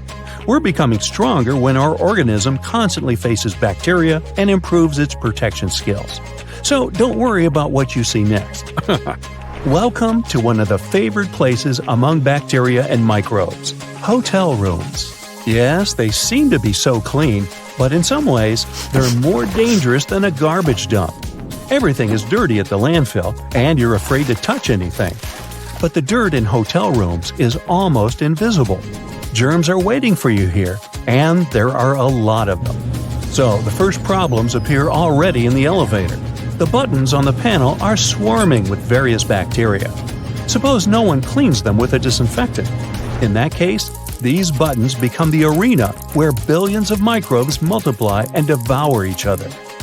Take a look at an ordinary apartment building. There are elevators too. The same people live in this house, transmitting the same germs when they touch the elevator buttons. Your body encounters these microbes often and quickly develops the needed protection. But different people stay in hotels. A guy from some African country can bring a bacterium that will be dangerous for a girl from cold Norway. Therefore, after you touch the button, wash your hands with a soap or disinfectant. So, the elevator opens its doors and you walk towards your room. Watch out! There's another hotspot ahead. See that door handle? This area is another beloved playground for germs. How many people have touched it before you? How long has it been since it was washed? Do you know why such a handle is more dangerous than a toilet seat? Most of all, microbes accumulate on our fingers and palms. When we don't wash them, we transfer 1 million bacteria from one place to another by touching the surfaces of different objects. So, the best way is to touch the door handle with the same hand you use to press the button in the elevator. As soon as you enter the room, wash your hands. The good news is that hotel staff clean bathrooms and toilets much better than the rest of the room. So you're a bit safer here. But still, take a good look at the corners of the bathroom and the tiles. If you see black spots somewhere, it means there's mold. This thing can cause allergic reactions like runny nose and eye irritation. Mold can be pretty dangerous, but hotel staff usually watch it closely. So it's unlikely that there will be something like this in your room unless it's a cheap hotel. You don't stay there, do you? Oh, by the way, did you know that toilet paper in a public toilet contains more germs than the toilet lid? You make a mistake if you cover the seat with pieces of that paper. First, many people touch it, which means they transfer bacteria onto it. Secondly, dirty little splashes get on the roll when someone flushes the toilet. Microbes feel more comfortable living on soft paper than on the hard surfaces of the toilet, so don't put it on the seat. But if you see a metal or plastic cover on the roll, you're lucky, since the roll is protected from germs. Then, after you've done your business and washed your hands thoroughly, you have two options. Wipe your hands with a paper towel or use a hand dryer. It doesn't matter which you choose, both variants have a lot of germs. But if you use the dryer, bacteria will fly all over the room, so better grab a towel. Okay, you come out of the bathroom and find yourself in a danger zone. Don't think that all germs there are harmless. Some of the most common bacteria in hotels cause intestinal infections. If you don't want to spend the rest of your vacation or business trip next to or on the toilet, get ready to fight colonies of tiny parasites. The first thing you need to do is wash those glasses and cups with soap. Some travelers carry their own mugs with them, which is a good idea. Then look around and ask yourself, which places do people touch the most? These are the TV remote control, coffee machine, fridge, door handles, tables, hairdryer, and windows. But relax, you don't need to do the cleaning instead of the hotel staff. It's enough to have wet wipes with a powerful disinfectant. Wipe the surface of all these objects. Perhaps you worry in vain, and the hotel carefully monitors how clean the rooms are. Or you can tell the manager you want to have your room cleaned again. So, you've wiped all the surfaces and jumped into bed tired. Unfortunately, you're not the only one to rest on that soft mattress. You have a huge company of bacteria. Of course, washing pillowcases and bed linen destroys germs, but what about the bedspread? Most likely, nobody washes it. Removing germs from the tissue is difficult, so you'll probably have to put up with it. But the thing you shouldn't accept is bed bugs. If you notice dark spots on your mattress, this is most likely the waste left by bed bugs. You're not hungry, are you? I don't want to spoil your appetite. The insects themselves can hide deep in the mattress. They can sleep there for months and then wake up to satisfy their hunger. While you're resting, they come out and bite your legs. If you notice small red spots on your skin in the morning, then bed bugs have, well, kissed you. The bites of these beetles are not dangerous. Some people may have a mild allergic reaction in the form of irritation on the skin. But the problem is that some bed bugs can get into your clothes or things. Then you'll bring them home. These creatures multiply rapidly.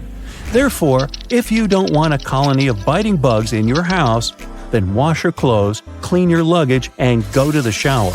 But before that, ask the hotel manager to refund your money, because bed bugs are By the way, even if the room is squeaky clean, it doesn't mean there are no bed bugs in it. Perhaps previous guests brought them. So your bed has no black spots and you have wiped all the dangerous surfaces. That's it, you're safe. But try to walk on the floor wearing slippers or thick socks, as the floor is also a source of dirt. You spend several nights in the hotel and finally return to a clean and safe place, your home. Unfortunately, your house can also have many germs you don't see. Do you like to have fun with friends and play video games? Do you remember when the last time you cleaned the gamepad was? All your friends have held it in their hands, which means you've collected all of their microbes there. Your kitchen cutting board. How thoroughly do you wash it? It's not enough just to splash it with water, especially if you cut meat and vegetables. You can cut some squash, and its germs will stick to the surface. Then you quickly wash the board and put it back in place. But the germs haven't gone away. They're still firmly attached to the surface, waiting for you to cut bread. Then they'll jump onto the food and get into your stomach. How's that appetite doing? Still good? Another dangerous place is a dish sponge.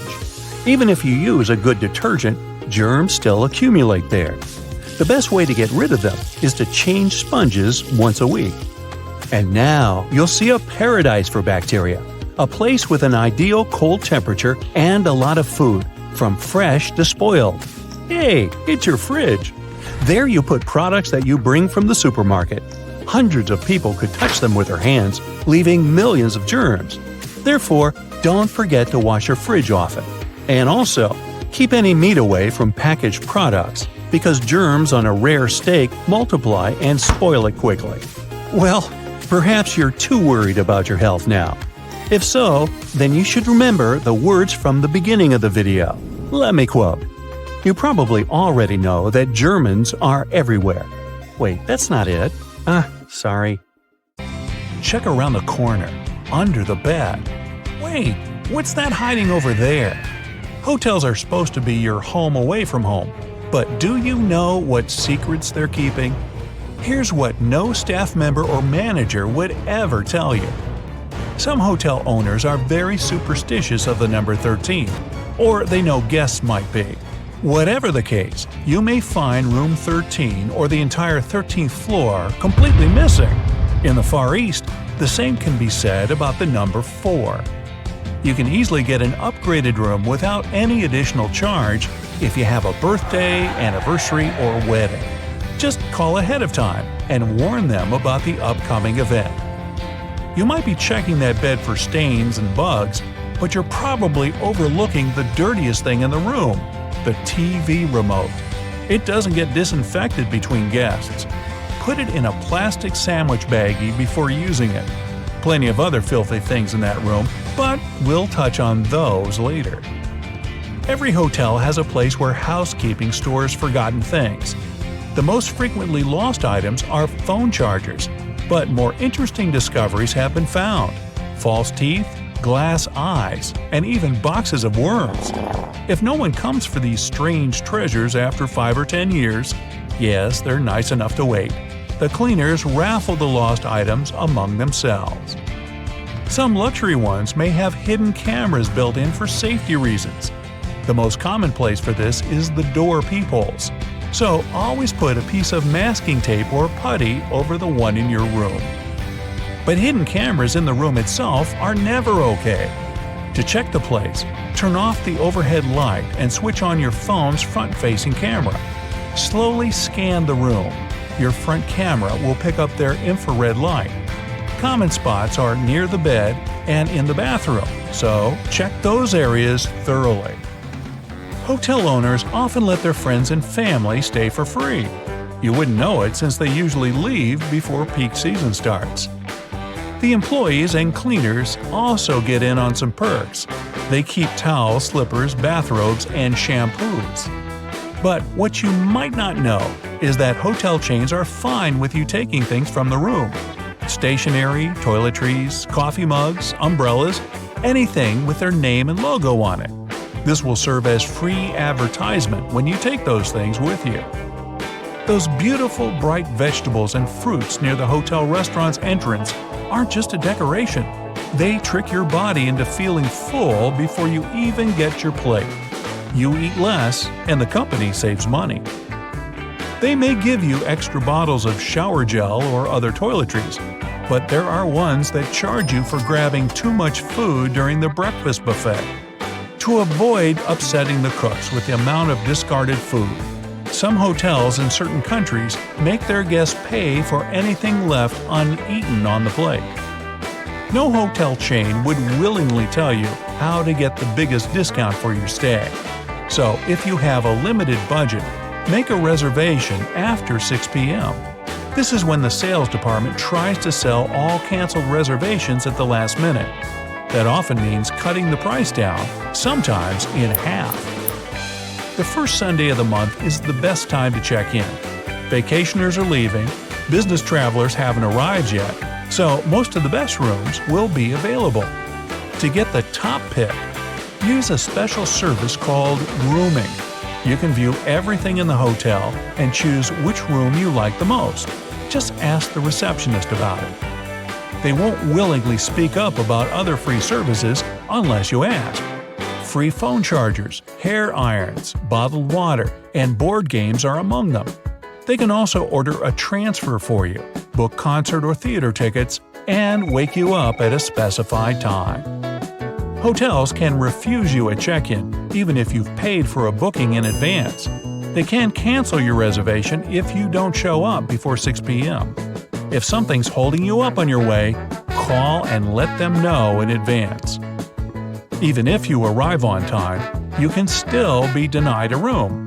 It usually happens when the hotel is overbooked. In that case, they might redirect you to a different one. Even more surprising, the chances of this happening depend on who you are. Young single men, couples, and groups of friends will usually get the boot before a family or a single older woman.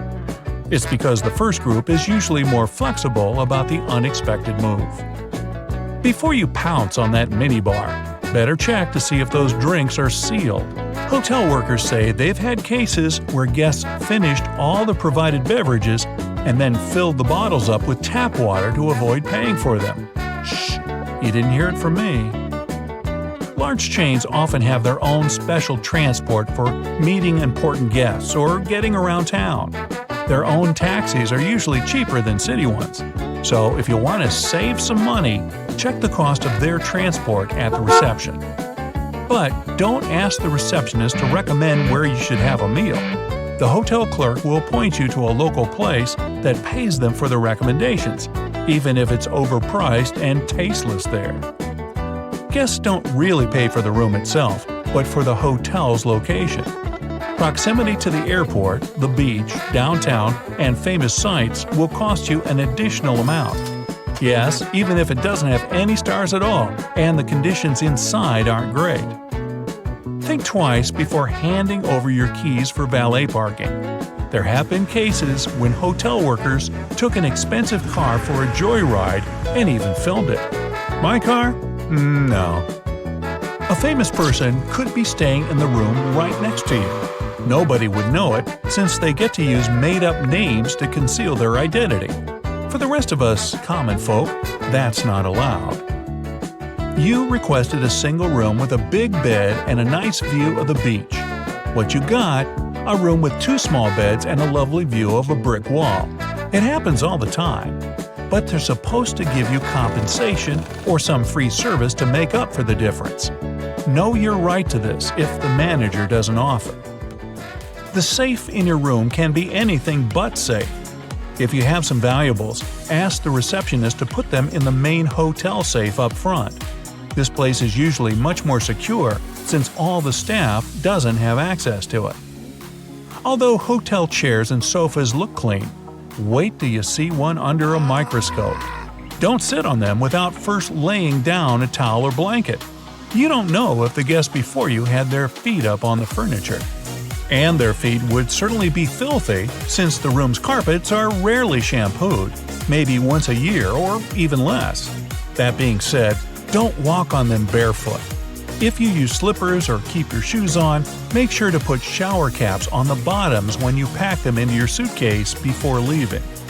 Same story with that bed. Before you lie down on it, know that the cleaning staff might launder the linens between guests, but not that big, beautiful, germy bedspread. Don't touch the drinking glasses either. Even if they get a wipe down, it was probably with the same cloth used to clean other surfaces. Why? Well, because staff have only 20 to 30 minutes to clean each room completely. So they need to do it quickly, not thoroughly. Things that often get overlooked: light switches, door and drawer handles, remotes. Ironically enough, it's the things that get touched most often. Experts have found that these items have as much germs on them as the toilet. Solution? Always bring plenty of antibacterial wipes. And if you ask about the hotel's cleaning practices, remember, cleaning doesn't mean disinfecting.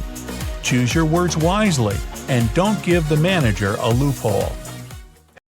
That's it for today. So hey, if you pacified your curiosity, then give the video a like and share it with your friends. Or if you want more, just click on these videos and stay on the bright side.